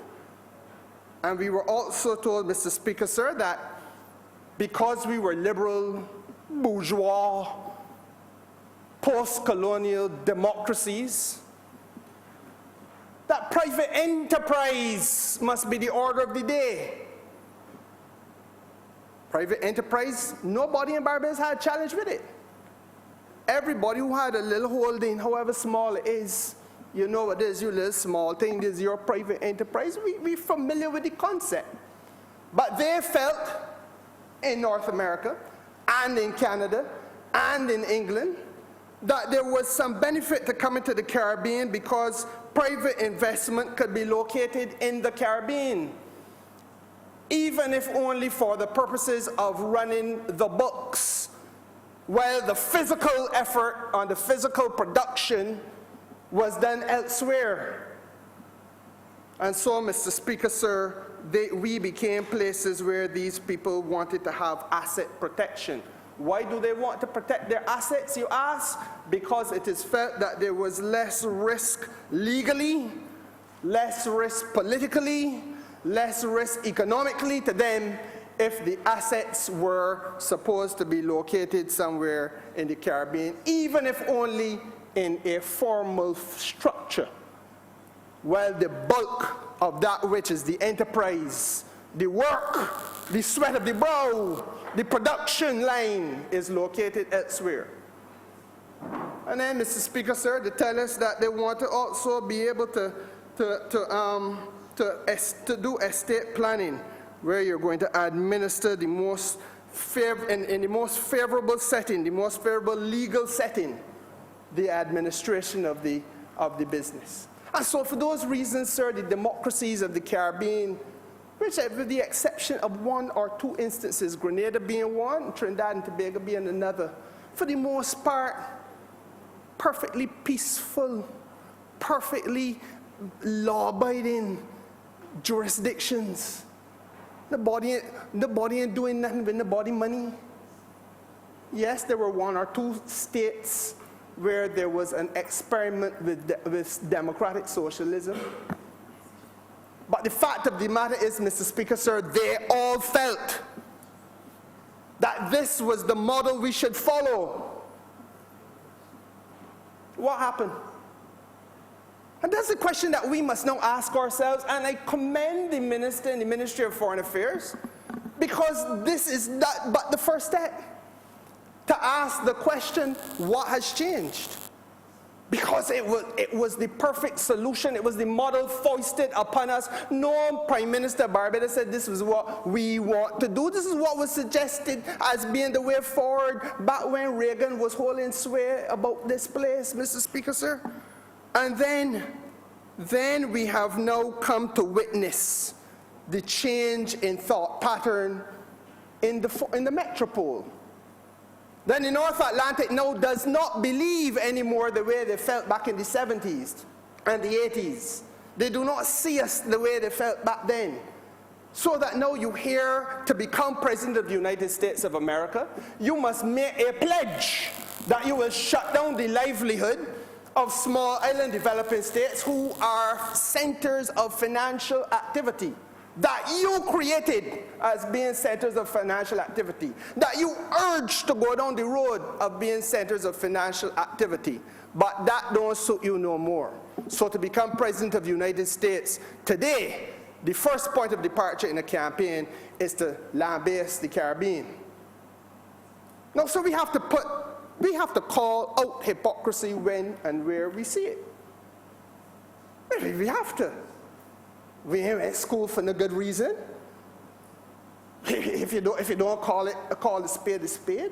And it's not to beat upon anybody, because we must sit at the table as equals. We must sit in the world's bodies as equals. And Mr. Speaker, sir, I don't know that the UN having a big building, or the ones in Washington, the multinationals in Washington having their large multi-story building, give them bigger brains. Mr. Speaker, sir, I think that all of us have a common interest in the well-being of mankind, or so I would hope. And the fact of the matter is, Mr. Speaker, that I grow tired, because I went through this, as I said, now this is going 15 or more years. I sat on that side of the house, sir.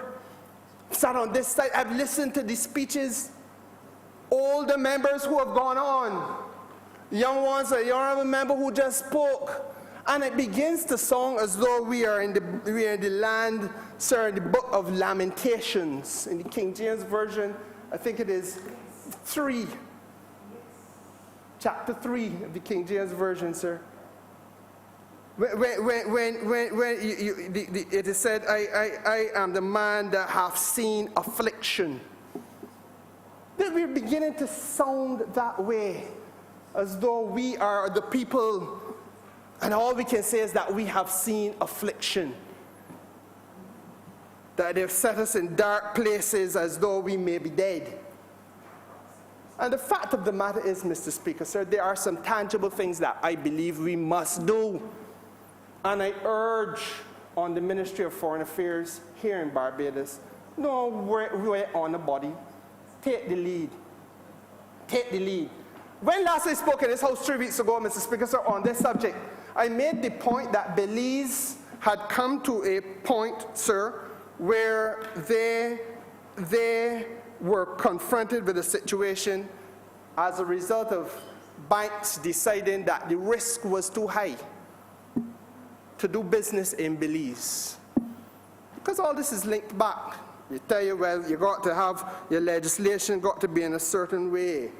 And when you cover that, then they come back and look at it from a different way. But do you know your customers? Can you satisfy us that you know your customer's customer? And you come to a point, Mr. Speaker, sir, as happened in Belize, when they said, well, look, the risk is too great. They had 9 banks there that lost their correspondent banking linkages. 9. In a small country like Belize, left with 1 bank in that country that had correspondent banking linkages that could move money, that people, little children, going to university overseas could be able to have school fees paid. That people doing business can get paid for a transaction, Mr. Speaker, sir. People who are doing all the things they tell them to do. But with a stroke of a pen, somebody in the North Atlantic decide that that has to come to an end, and the whole society is thrown into a state of contingency and turmoil and uncertainty. And I say to this place, sir, that, you know, it is all about, they argue, it is all about transparency. Every time we come here, the leader, the person piloting the bill, whether it be the minister responsible for international business or the Attorney General, speaks to the language of ensuring there's greater transparency. And that is what we must do. But you know, it has the exact opposite effect. Because ultimately, sir, you come to a point where the transparency you're searching for will disappear. And you will be forcing ever increasingly transactions to go into the shadows. Because people will have to pay bills. People will have to import things in all of these small islands. None of us can function without importation. Ask the Minister of Finance. None of us, Mr. Speaker, sir. And that has to happen, but it can't happen in transparent, bright light if you make the system so difficult that people lose their correspondent banking privileges. They lose their connections financially with the rest of the world. You blacklist them and say, don't do business with them. How do the people of the Caribbean eat? And that is the discussion that should be coming, that should be being had in this country. When I hear and I read in the paper and I hear the news of a resurgent Democratic Labour Party, which remained mute out of ignorance and also, I believe, out of a sense of selfishness and malice. While these things unfolded for 10 years, Mr. Speaker, sir, while we sat on the opposition benches and railed against the silence of the leader of the land at the time and the disinterest of his cabinet in the matters at the time, and they come back to say, they're reborn. They're reborn. But, Mr. Speaker, so what is the substance of what they're born to do or reborn to do? This is the issue that is burning and crying out for discussion in Barbados. And not only in Barbados, sir, but I say to the Honourable Member for St. James South, across this region. And there are a few things I want to suggest. The first thing I want to suggest, Mr. Speaker, sir, because I do not believe that this can only be about the lamentation, that, you know, someone has turned their face against me and set me in dark places so that I will be dead. I ain't about that.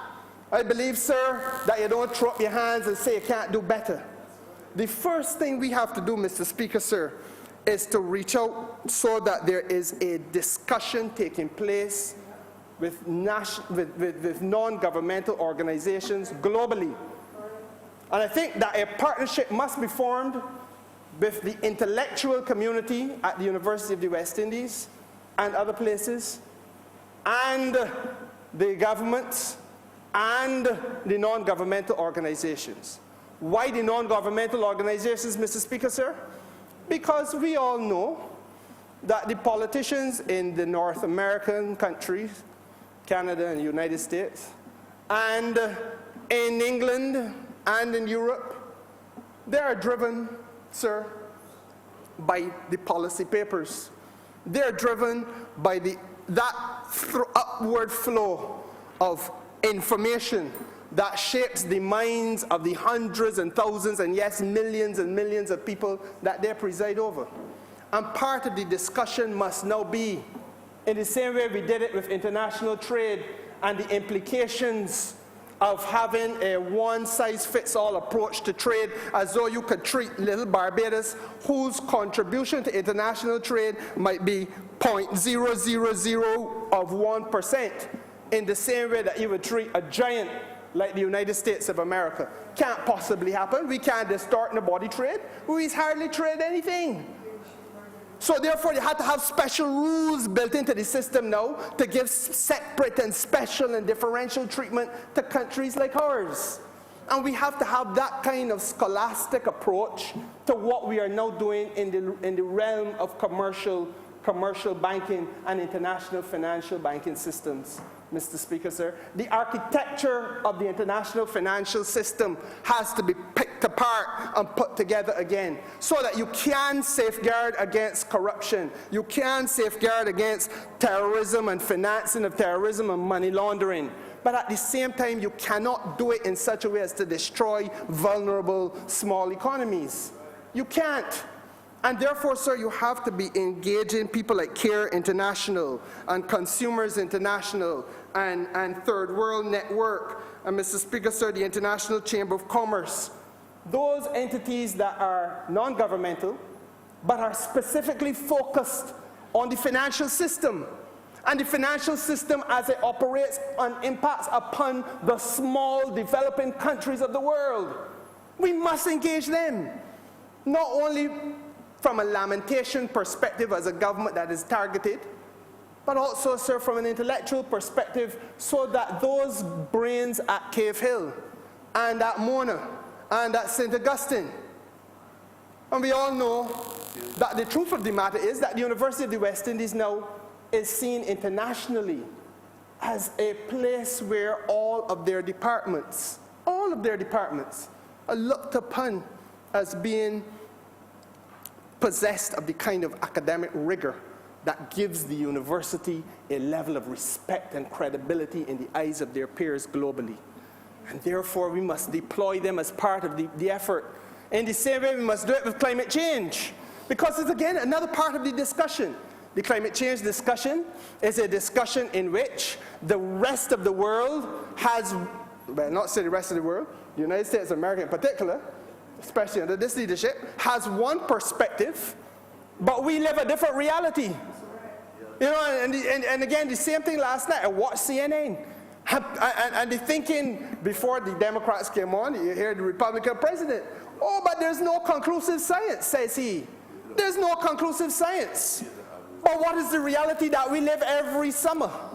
That the 3 and 4 category of 5 hurricanes passing through, and they live it too. They live in a Texas that don't see water. They live in a California that hardly sees water, and that has been the case for decades now. But, Mr. Speaker, sir, they understand also that the oil industry, the oil and gas sector in the United States of America, finances and causes people to say the things that they say in defiance of the obvious and in defiance of the science, because the pockets of the oil and gas sector run the economy. But we have to live with the consequential fallout of the global warming. And the quality of life being compromised because of the global warming. These are the discussions that have to be led, and it can only be led by us because we suffer more. We've got nowhere else to go. So therefore, Mr. Speaker, we are disproportionately affected, and we must frame the alliance and encourage the conversation. But I go further, sir, because I don't only believe that you go with respect to the non-governmental community internationally. I believe that the Honourable Member for St. James South is correct when she pointed to countries of like mind, because they are countries which are similarly circumstanced. They are countries who go through this same thing that we are going through financially. And this is not the only minister responsible for international business who has had to go through this turmoil over the last few months. And let us not fool ourselves, it hasn't ended.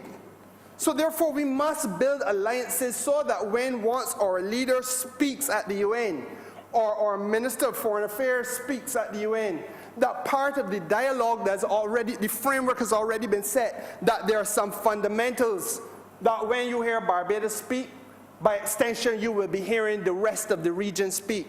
By extension, you'll be hearing the small islands of the Pacific speak. By extension, you'll be hearing the small islands around the world speaking. Because we are all similarly affected and similarly circumstanced in this matter. And then, Mr. Speaker, sir, the one that nobody wants to accept we must do, but I will go to my grave saying we failed ourselves, having not done it, but we must do it. Let us reach out to our diaspora. And now there's no better time than now. Next year, those senators who I referenced at the start of this speech will be going into Queens in New York. They're going into Chicago. They are going, Mr. Speaker, sir, into every large city doing what politicians must do. Go and beg for support. But they can't set the agenda for themselves. The agenda must be set for them.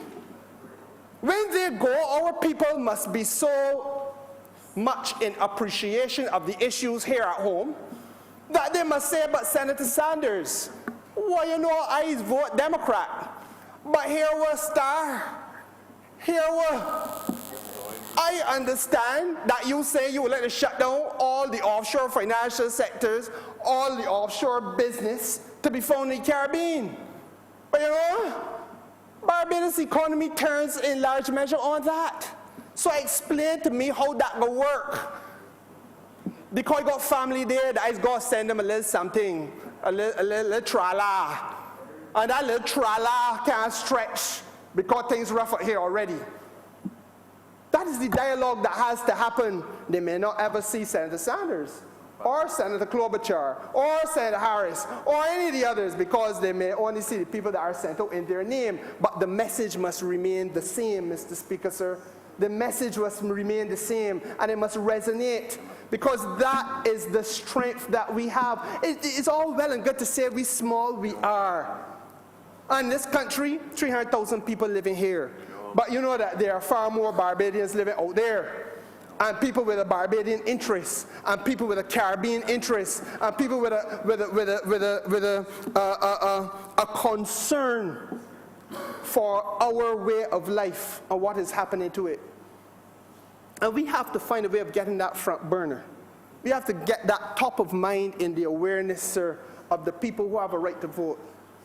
So that it's not just about whether or not you have some issues on the border at the south, or whether or not you have sufficient beds for the migrant children who you've snatched from their parents, or whether or not you have enough judges at the southern border who are in a position to make a decision on a matter regarding immigration there and then. There are other issues as well. And that is part of the dialogue, sir, that we have to have. Now, we have been very reluctant to flex that kind of muscle because I genuinely believe that from the most part, we don't feel either in Barbados or outside in the Caribbean that we fully understand. I don't feel that we fully understand the influence that we have. But when it comes time for elections, as you know, sir, and as anybody who has ever faced the people know, when it comes time for elections, if you got 2 ears pinned onto the side of your head, you will learn to listen and you will internalize people's problems, because the fear of failure is what is confronting you then. And I believe, sir, that now is the time for us to begin this movement in the United States of America. Similarly, Great Britain is not far away from having to confront this too, nor Canada. And the voices of the people who are affected must be heard. Yes, the objective conditions are correct. Now is the time. But, sir, what we cannot ever do is to fall back and say that this is a hopeless case and feel it is sufficient to come to Parliament every 3 months and say, oh, woe is me. Things are so bad. And Mr. Speaker, sir, that, you know, they have turned their face against me and set me aside in a dark place. I might be as though I am dead. Mr. Speaker, sir, that cannot be it. That is not policy. We are small, yes, but we have influence. We have voice. Collectively, Mr. Speaker, sir, we have power, and we must flex that power in the interest of the people we represent, because this is governance from across borders. How dare they tell our finance minister, duly elected by our people, given a mandate that no other finance minister or prime minister has had in the history of Barbados' democracy, that when she decides that she is going to converge taxes in Barbados, man, that ain't good enough. That don't suit me. Come again. But who make them? Who make them? And you know, Mr. Speaker, sir, they would not allow anybody to do it to them. So if we don't treat our democracy as though it means something to us, then they will treat it as though it means none to them. And I honestly feel, sir, that the reality behind this here is that, yes, what we are doing has to be done in large measure because we have a duty to ensure that we have certain standards that we meet. And we have a duty, Mr. Speaker, to make sure that the image of the reputation of the country in terms of its financial sector is clean. But we also, sir, know that we have been very reasonable and very responsible for the most part. There was a little period of time there when, in the last 10 years or so, some strange things happened. But we were very responsible for the most part. And Mr. Speaker, sir, there's got to be a point at which you draw the line in the sand, though. You can't keep pushing the line a little bit further across forever, though. And that time has come. And I say, Mr. Speaker, sir, that I feel that the honourable member, representing as she does the Ministry of Foreign Affairs, I think that she and her illustrious colleague in the Senate, I think that their task is a very straightforward task. We have, because we understand this thing very well, we know that it requires some leadership. Let us provide it. I think, Mr. Speaker, sir, that we can make every international forum a forum in which these issues are discussed. We must build the bridges, the alliances with the scholastic community internationally, because it does not withstand scholarly analysis that this can be what democracy is reduced to. It does not withstand scholarly analysis. And we also know, Mr. Speaker, sir, that politicians being what they are around the world, now is the time for voices to be ringing in the ears of those who would be President of the United States if they could. That to get there, you have to be able to factor in how you're going to deal with these people who are truly representative of the third border. And we have to bring all of these things into the constellation and at the discussion table, sir, lest our people be the ones who suffer. I am obliged to you.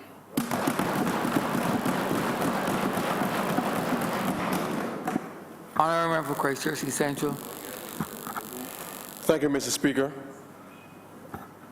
Let me first begin by thanking members of the House for their words of comfort on the passing of my mother. My family is deeply moved as we go through this tough time. In this debate, sir, as I listened to the previous presentations, certainly my mother was never one for self-pity. And I think if the public of Barbados is certainly listening to this presentation, or these presentations, they will get the sense that this is a government, sir, that whilst the climate, sir, has changed, that this government intends to put the welfare, sir, of this country first, and to start to chart or continue, sir, to chart a path that will allow Barbados to navigate the challenges that confront us. And, sir, these issues being debated today, as the Honourable Member for St. James Central would have articulated, there's nothing new here. But I want, sir, for the benefit, through you, sir, to reflect on a number of the policy decisions that certainly governments in Barbados and certainly in the region would have undertaken, and how, sir, we have found ourselves caught almost in a web by choosing to follow that which has been at times dictated to us, and at others made to feel as if this is the new way to go. And I want to first start, sir, by just making reference to, as the Honourable Member for St. James North spoke to, the notion of international business, the notion, sir, of... St. James Central, not St. James North. Central, sorry. The notion of international business as an avenue for activity, and how we found ourselves now here debating today, talking about money laundering, and the consequence of that, and how it relates to the financial services, the financial institutions that help to build out growth and an economy, sir. And I want to start, sir, with the very nature of international business, if you like, and reflect, because I just did, sir, a quick Google search as the member for St. James Central was speaking about the public policy being announced in the 1980s under the Reagan administration. And I reflected, sir, on it, and I typed in the Iran-Contra affair, sir. Because at a time when we were being encouraged to go into international business and to expand in that space, and just for the benefit of, for clarity, sir, the Iran-Contra affair was related to the sale, sir, of arms to Iran, and the proceeds of those sales from the United States, sir, were used, or in part, were used to fund the Contras in Nicaragua. Now, sir, There was the infamous Oliver North. Sorry, what it? there was, sir. Right. But the very definition of that, sir, is money laundering. Money laundering at the heart of that. But, sir, it didn't happen through U.S. institutions. It happened, sir, through, I suppose, modes, what we call international business companies setting up and being facilitating these transactions. And so we are here today, sir, discussing what we should do to become compliant in a money laundering setting, where we were encouraged, as the previous speakers would have indicated, to get involved in international business and providing these services. But, sir, these issues, as the world has changed and technology certainly has taken root globally, the ability, sir, of countries like ours and the ability of those in the South, sir, to push and advance their own agenda has meant, sir, that a lot of the financial activity that we now can do to benefit our citizens and to leverage is, in a sense, sir, a real threat to countries in the North Atlantic, or they perceive that it is a threat to them. And so when you look, sir, at all of the fundamental issues now relating to anything to do with money laundering, anything to do with terrorism financing, sir, these developed countries, sir, are pretty much the experts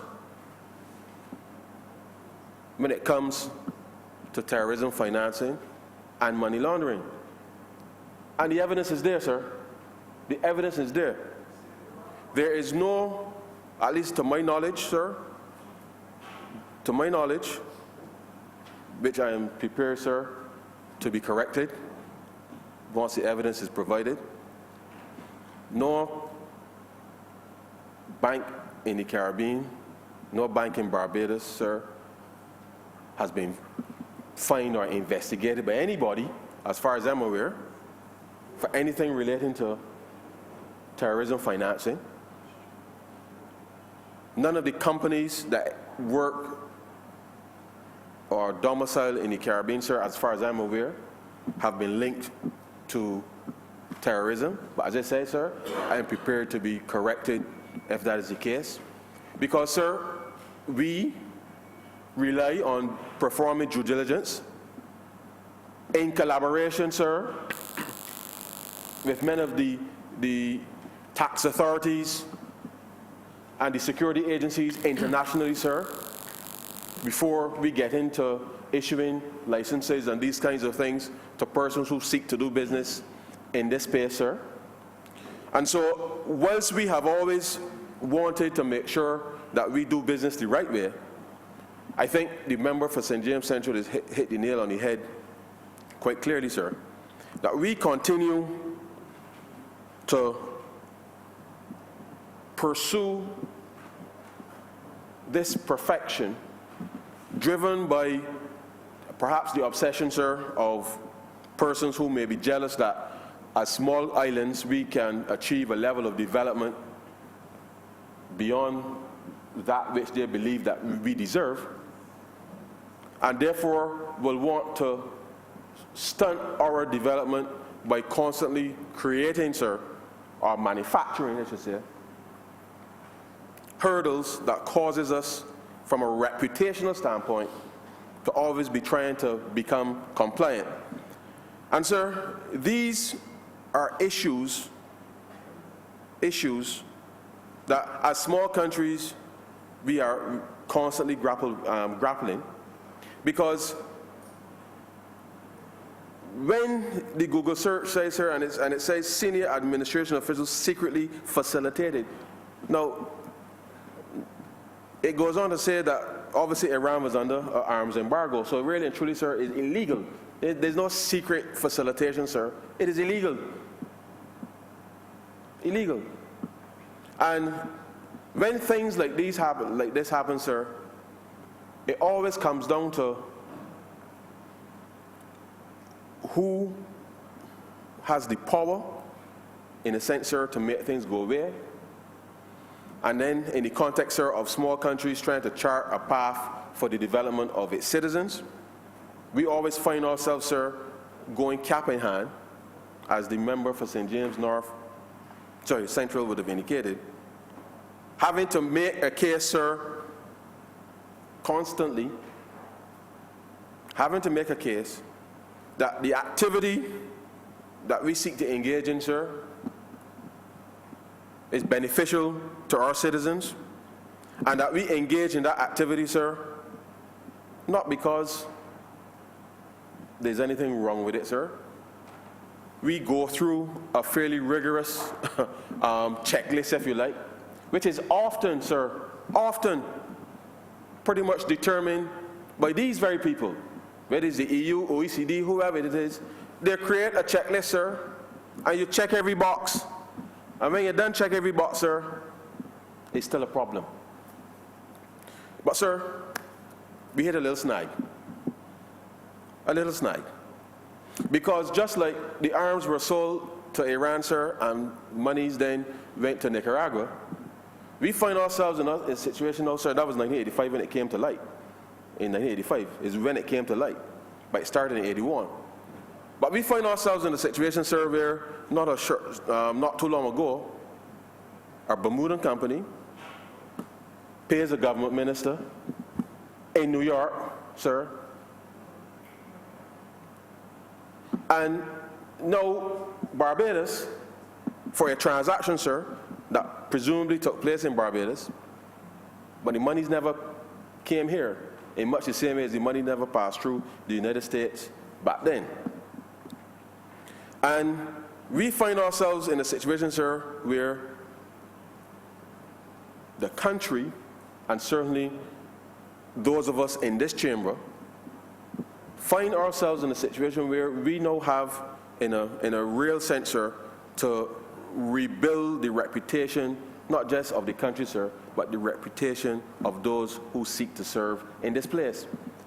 Because these are matters, sir, that no matter how you look at it, will create, or would have created, sir, in the minds of people, that this notion of corrupt politicians, the notion of money laundering, and all of these issues now, sir, are clouded because of an individual who sat in this place and did the very same thing on the face of it, sir, no different to the structure in terms of what happened in the Iran-Contra affair, you know, sir. No different, but it creates a problem for Barbados. And so to the extent that we are here today, sir, not just to pass legislation, but through our own action, sir, as a government, to make sure that at every juncture, sir, that as we do the people's business, that it is done in a way, sir, that anybody, any part of the world, sir, can look on and say that has passed the smell test. Because we, sir, have to grapple with this. Because the reputation, sir, of Barbados has taken a hit. And we must work doubly, triply hard, sir, for as long as we can to make sure that not just that we pass legislation, sir, but we root out, sir, corruption, that we root out any element of money laundering or any element of terrorism financing, sir. And not just we in this chamber, sir, but the people of Barbados must be a part of this solution, sir. And this is not by any means, sir, an easy undertaking. Because there are some real issues confronting us right now, sir, that, with your permission, I'd like to bring to the attention of the chamber and the country.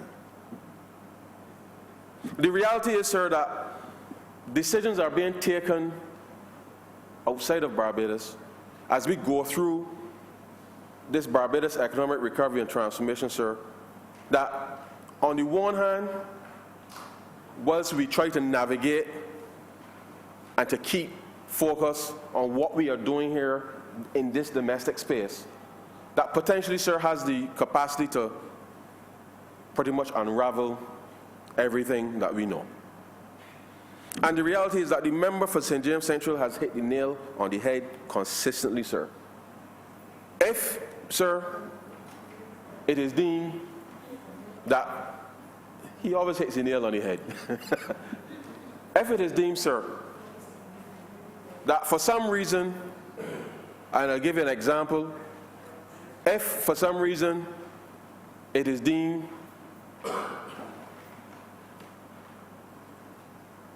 that offerings in a church setting, sir,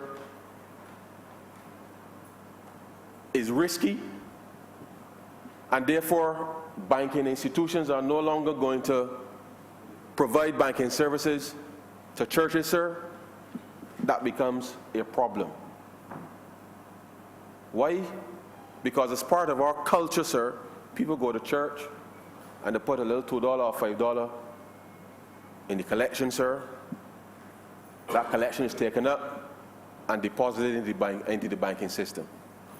Now, sir, there is, well, I know the bishop, the member for St. Michael West is here, but from a operational or practical standpoint, sir, there is no difference between putting $2 in the church collection or putting $2 in the slot machine out in Merle Hill Street here, sir. Because whether you're the pastor or the owner of the operation, sir, you have to go to the bank and deposit this money. And so therefore, the issue of risk associated with the activity is the same. The purpose may be different, but the issue underlying it is the same. And if decisions are being taken outside of the jurisdiction of Barbados as to how do you treat these activities, and mind you, sir, cash is legal tender. And so long as the cash is not counterfeit, sir, it is legal tender, it is acceptable. But we have a situation, sir, where persons' accounts are being closed without given the opportunity, in a real sense, sir, having not had any indiscretions flagged. But people's accounts are being closed because of the perception of risk. And the reality, sir, is that whilst I speak in these terms, the country needs to come to grips with that this is a reality, and the government now has to find a solution, sir, that solves a myriad of problems in a relatively short space of time. And this is where, sir, change in perhaps culture, thinking, behavior is going to be critical, because there's no simple solution to these problems. Because a person setting up to do business legitimately, whether you're selling snow cones, you're selling coconuts on the side of the road, all of us in this chamber, sir, we all buy coconut water. But when that coconut vendor goes to deposit money into a bank, sir, and the bank says, well, how do I know that this is legitimate activity? All of us in this chamber, all of our constituents, sir, buy coconut water. These, sir, are issues that we now have to focus on and bring a solution for. Because inasmuch as these are pretty much activities that regular Barbadians will engage in without even thinking, sir, the vendor, over the weekend, lots of money was spent in those things with the member for Christchurch South. But the reality is, sir, if the banks determine today that those vendors who are going to deposit the few dollars that they got over the weekend, sir, decided that they're uncomfortable, it means that we expose ourselves, sir, to a situation where, because of these decisions being taken outside, persons now have to do, well, what are you going to do with this money? It becomes a security risk. People now have to find ways of managing this cash. Now, part of it, sir, there's perhaps a digital solution to the process. But even with a digital solution, sir, if the perception of the activity, which is legitimate activity, whether it is the offering in a church, whether it is the guy outside Marhill Street here in the slot machines, the coconut vendor, the barber, sir. If there's a perception of risk and the tolerance of risk is driven by the fines, sir, the fines that are being imposed in the European and the North American jurisdictions, and they're looking at the activity that is taking place in their jurisdiction and assuming that somehow or the other that extends to ours, that they're not going to withdraw from the market, sir, then we have a problem. And it is in that context, sir, that the citizen, through you, sir, we need to get an appreciation that things, as I said at the beginning, the climate has changed. And because the climate has changed, sir, we have a responsibility to make sure that we put Barbados in a position where we can not just tick the boxes, sir, because I don't believe that just ticking the boxes will suffice anymore. We must determine for ourselves where are we going strategically with our economy, and in so doing, whether it is the OECD, EU, or whoever else may come about, sir, after, to say this is legitimate activity in Barbados. This is how it is financed. This is the information associated with the activities or the transactions in those sectors.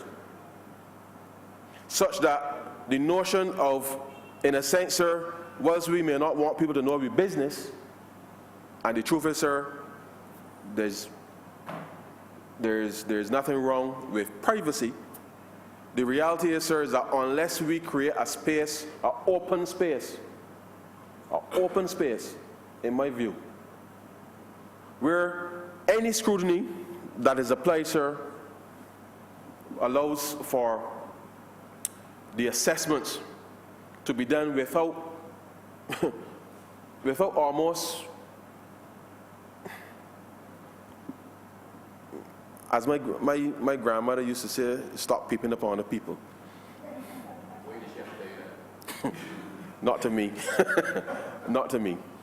But the point is, it's a saying, sir, we have to create a space, sir, where we provide information about what is being done without feeling as if somehow or the other, sir, not the government, but without feeling as if people have to know every single detail of your business. I do not know what is the right balance, sir. I don't know what is the right balance.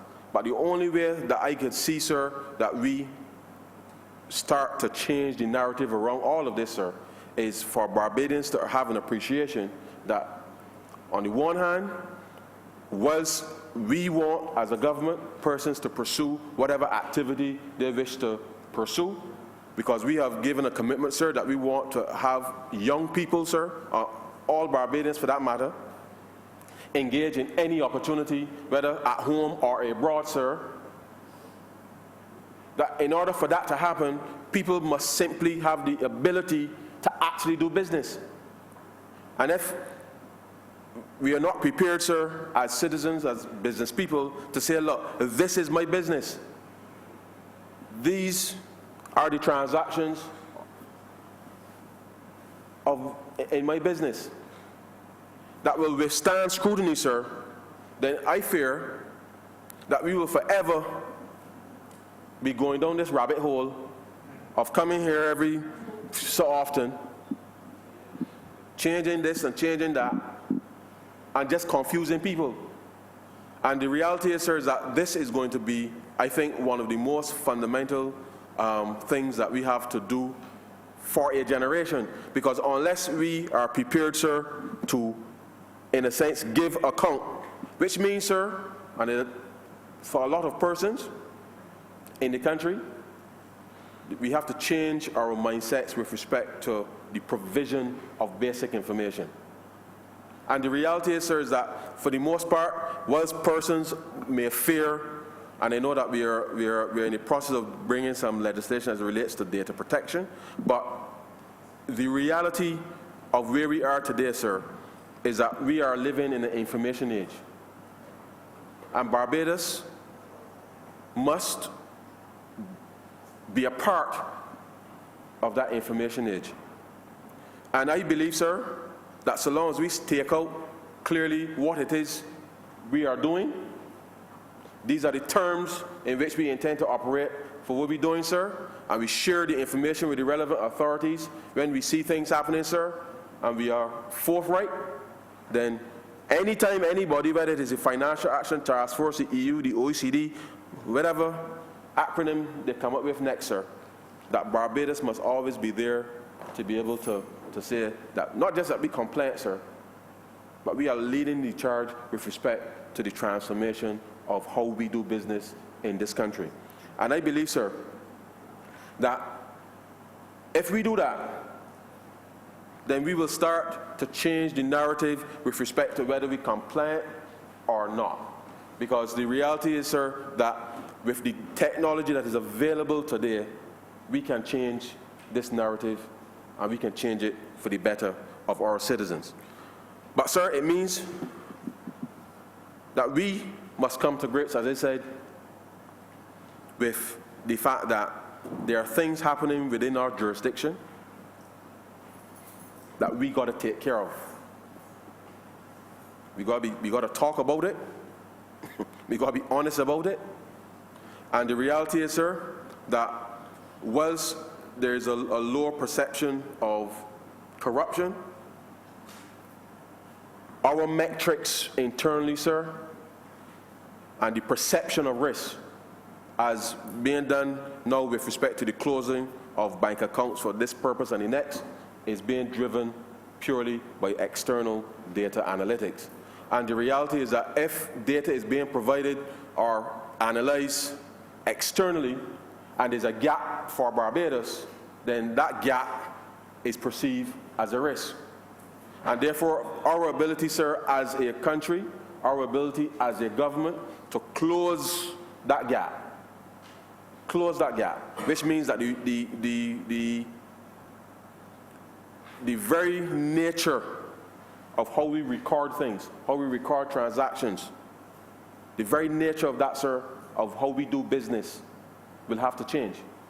Because as the world is driven by big data and becoming more and more so, and as we go along that path, unless Barbados comes truly into the information age, sir, then we're going to find ourselves always playing catch up when we should not.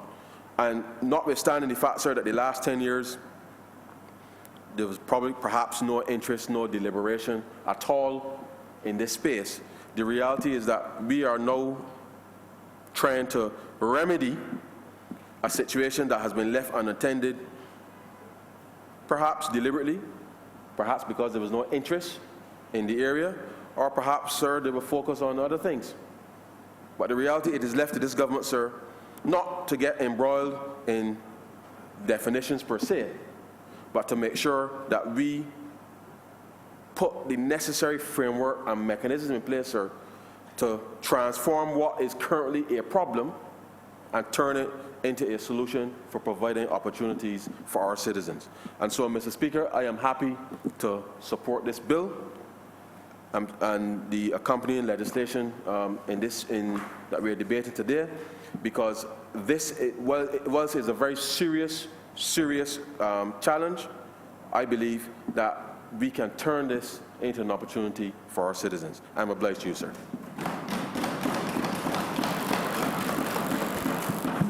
Honourable Member for St. Joseph. Mr. Speaker, I'm grateful for first of all, the congratulatory remarks of my colleagues in the chamber, but I would like to mention as I wrap up this debate that while I'm happy to take some credit, there's been an awful lot of work being done behind the scenes to bring us to this point.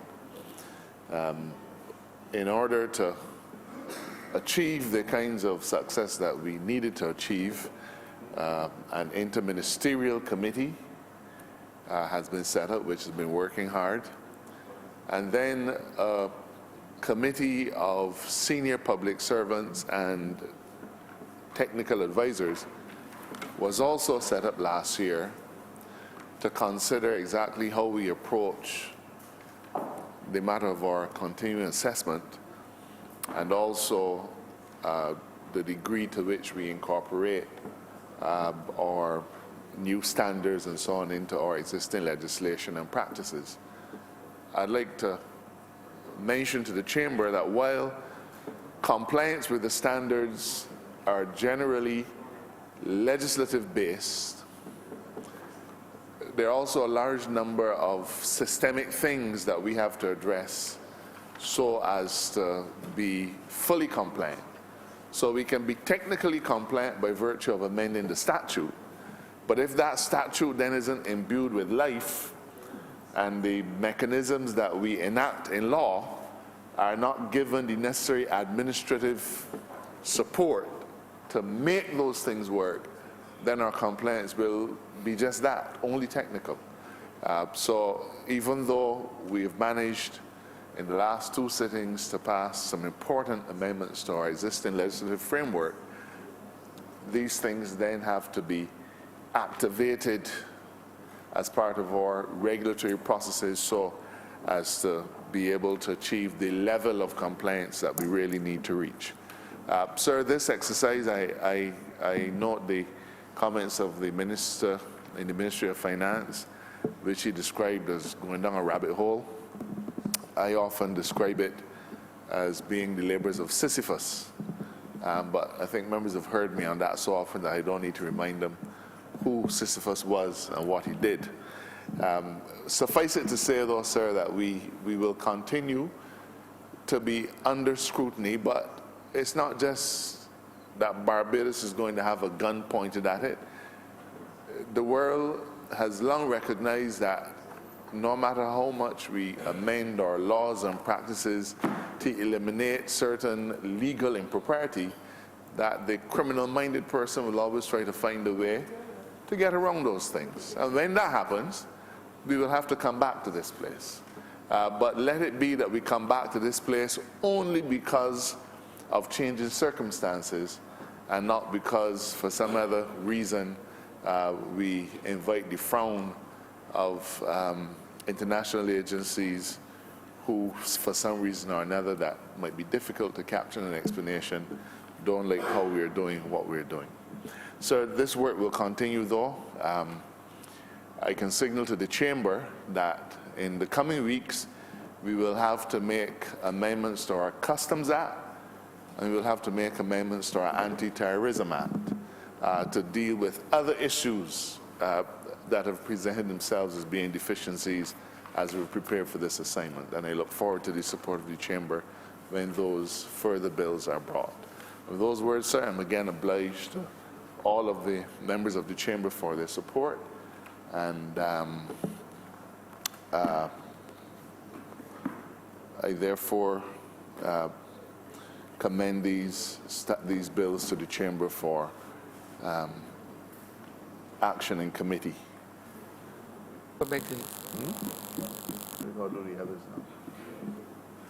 Number 8. Wow. Right. So we go into committee next, right? Right. Well, I've already moved that it be read a second time, sir. And therefore, I'd like to ask, I don't think you put the question, though, so. I remember I had to wait for you friends before you can put the question. And before it was seconded, sir. Just trying to ease you, sir. The question is that this bill be ready a second time. All those honourable members in favor, please say aye. Aye. Those against, please say no. Me think the ayes have it. I'd like to move that you do not leave the chair and that this House resolve itself into committee for further consideration of this bill. Question is that I do not leave the chair and the House resolve itself into committee for further consideration of this bill. All those honourable members in favor, please say aye. Those against, please say no. Me think the ayes have it.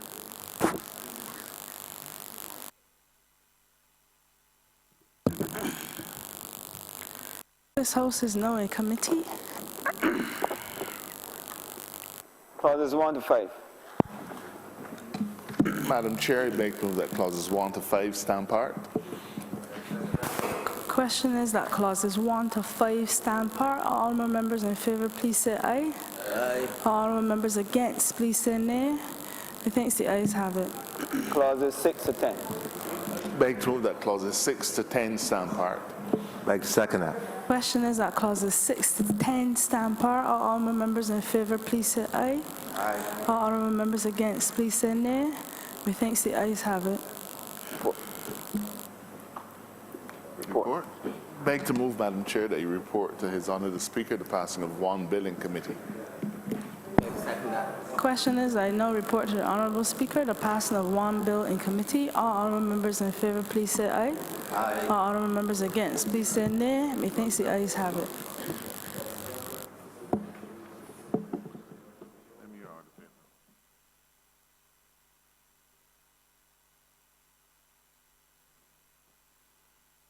The chairman of committee is reporting the passing of one bill in committee. Beg to move that this bill be read a third time. Like to second that. Question is that this bill be read a third time. All those honourable members in favour, please say aye.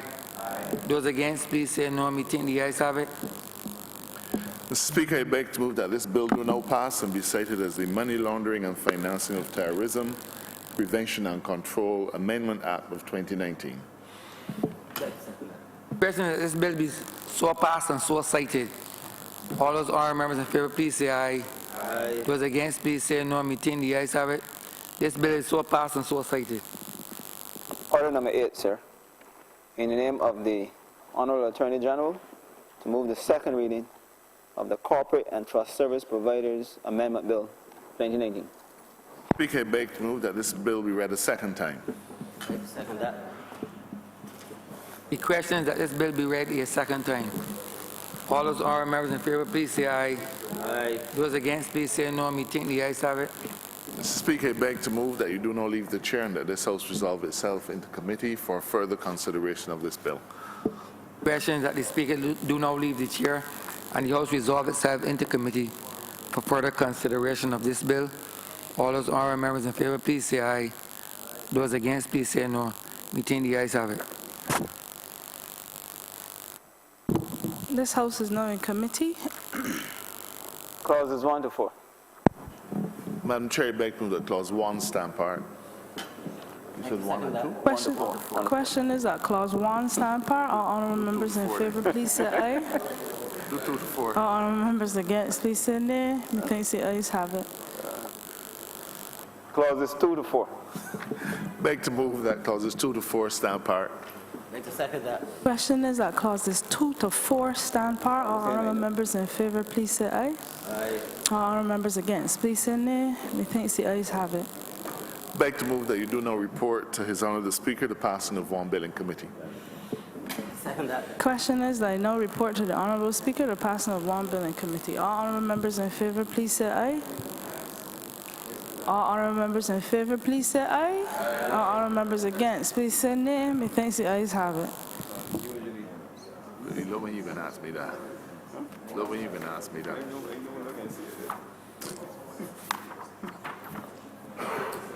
Chairman of committees is reporting the passing of one bill in committee.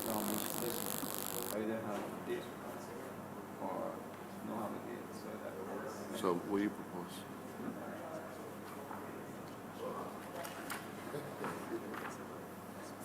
The Speaker waiting on me.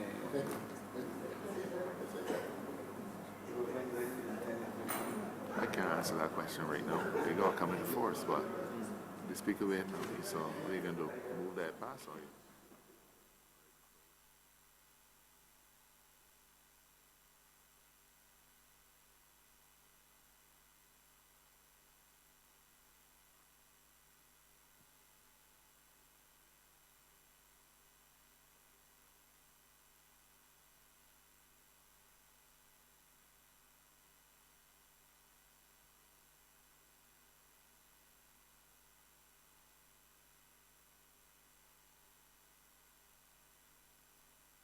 Speaker, I may a bit unusual, but I ask that you leave the chair again and we revert back to committee for further consideration. Of this same set, Of this same one, yes.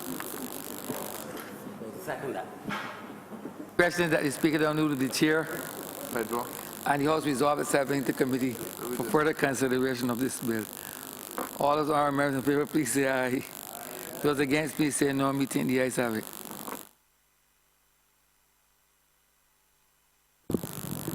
This House is now in committee. Madam Chair, there's a slight amendment to Clause 4, which deals with the commencement of the bill.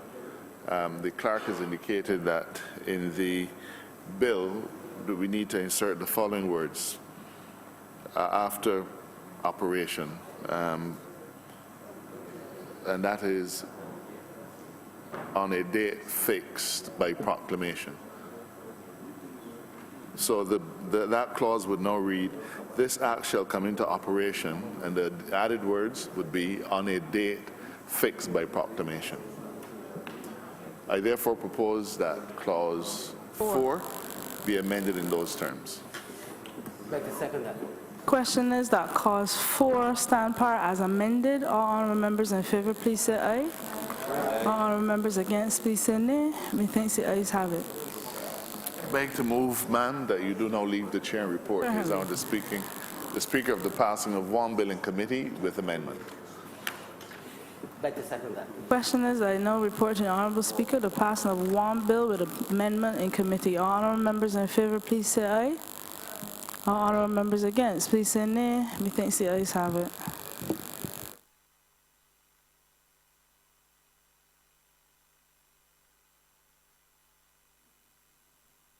Chairman of committees has reported the passing of one bill with amendments in committee. Chair, I beg to move that this bill with amendment be read a third time. I'd like to second that. Question that this bill be read a third time. All those honourable members in favour, please say aye. Those against, please say no. Meeting the ayes have it. Mr. Speaker, I beg to move that this bill do now pass and be cited as the Corporate and Trust Service Providers Amendment Act of 2019. I'd like to second that. Question is that this bill be so passed and so cited. All those honourable members in favour, please say aye. Those against, please say no. Meeting the ayes have it. This bill is so passed and so cited. Order number 9, sir. In the name of the Honourable Attorney General, to move the second reading of the Financial Services Commission Amendment Bill 2019. Mr. Speaker, I beg to move that this bill be read a second time. Question is that this bill be read a second time. All those honourable members in favour, please say aye. Those against, please say no. Meeting the ayes have it. Mr. Speaker, I beg to move that you do now leave the chair and that this House resolve itself into committee for further consideration of the bill. Question that the Speaker do now leave the chair and the House resolve itself into committee for further consideration of this bill. All those honourable members in favour, please say aye. Those against, please say no. Meeting the ayes have it. This is now in committee. Clauses 1 to 5.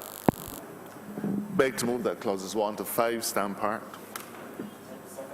Question is that clauses 1 to 5 stand part. All honourable members in favour, please say aye. All honourable members against, please say nay. Methinks the ayes have it. Clauses 6 to 10. Beg to move that clauses 6 to 10 stand part. Second. Question is that clauses 6 to 10 stand part. All honourable members in favour, please say aye. All honourable members against, please say nay. Methinks the ayes have it. Clauses 11 to 15. Beg to move that clauses 11 to 15 stand part. Question is that clauses 11 to 15 stand part. All honourable members in favour, please say aye. All honourable members against, please say nay. Methinks the ayes have it. Clauses 16 to 18. I beg to move, ma'am, that clauses 16 to 18 stand part. Question is that clauses 16 to 18 stand part. All honourable members in favour, please say aye. All honourable members against, please say nay. Methinks the ayes have it. Report. Beg to move that you do report to His Honour the Speaker the passing of one bill in committee. Question is that I now report to the Honourable Speaker the passing of one bill in committee. All honourable members in favour, please say aye. All honourable members against, please say nay. Methinks the ayes have it.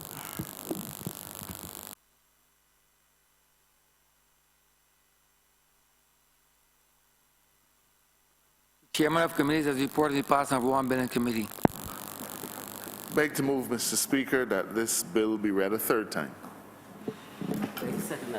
Question is that this bill be read a third time. All those honorable members in favor, please say aye. Those against, please say no. Meeting the ayes have it. Mr. Speaker, I beg to move that this bill do now pass and be cited as the Financial Services Commission Amendment Act of 2019. Beg to second that. Question is that this bill be so passed and so cited. All those honorable members in favor, please say aye. Those against, please say no. Meeting the ayes have it. This bill is so passed and so cited.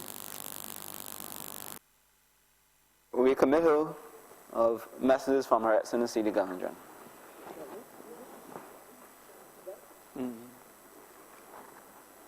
Yeah. You have it. I am receipt of a message from Her Excellency the Governor General. Her Excellency the Governor General to the Honourable the House of Assembly. Her Excellency the Governor General has the honor to inform the Honourable the House of Assembly that she will be absent from the country during the period 23rd April 2019 to 11th of May 2019 on vacation leave. Her Excellency further has the honor to inform the Honourable the House of Assembly that in accordance with the provisions of Section 29, subsection 1, subsection A of the Constitution, Sir Kenneth Rudolph Hewitt, KA, CBE, BJH, will perform the functions of the Office of Governor General for the period of Her Excellency's absence. Signed, Governor General, Government House, Barbados, 18th April 2019.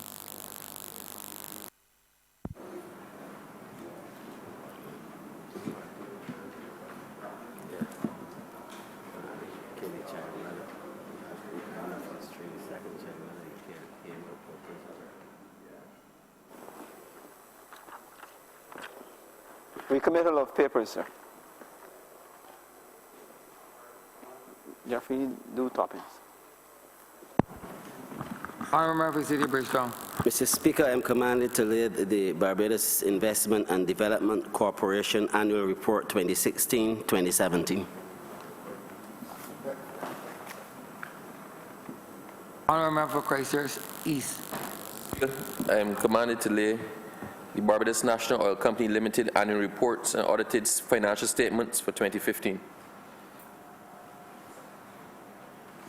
Honourable Member for St. George South. Mr. Speaker, I'm commanded to lay the Fair Trading Commission annual report and financial statements for the period April 1st, 2017 to March 31st, 2018. Recommittal, sir, of government notices. Jeffrey. Honourable Member for City Bridgetown. Mr. Speaker, I beg to give notice of the Tourism Levy Bill 2019 and the Debt Holder Approval of Debt Restructuring Amendment Bill 2019.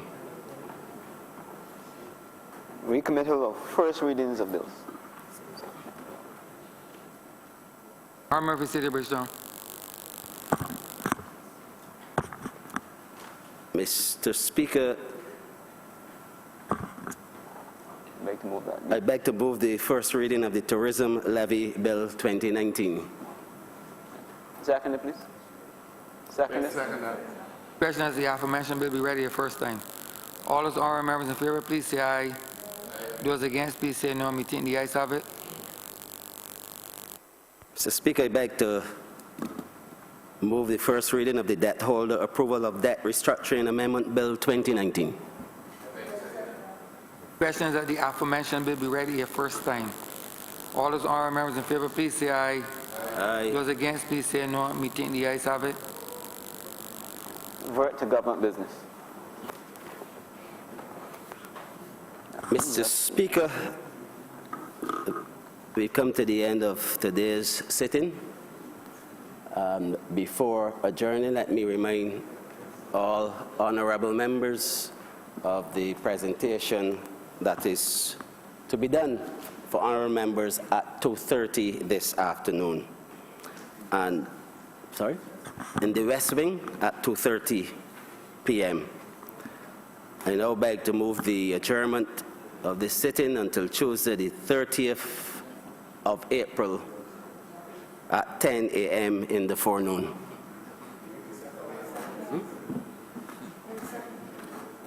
Beg the second. Speaker. The question is that this If you sure. Honourable Chamber be adjourned until the 30th day of April 2019 at 10 a.m. in the forenoon. All those honourable members in favour, please say aye. Those against, please say no. This Honourable Chamber stands adjourned until the 30th day of April 2019 at 10 a.m. in the forenoon.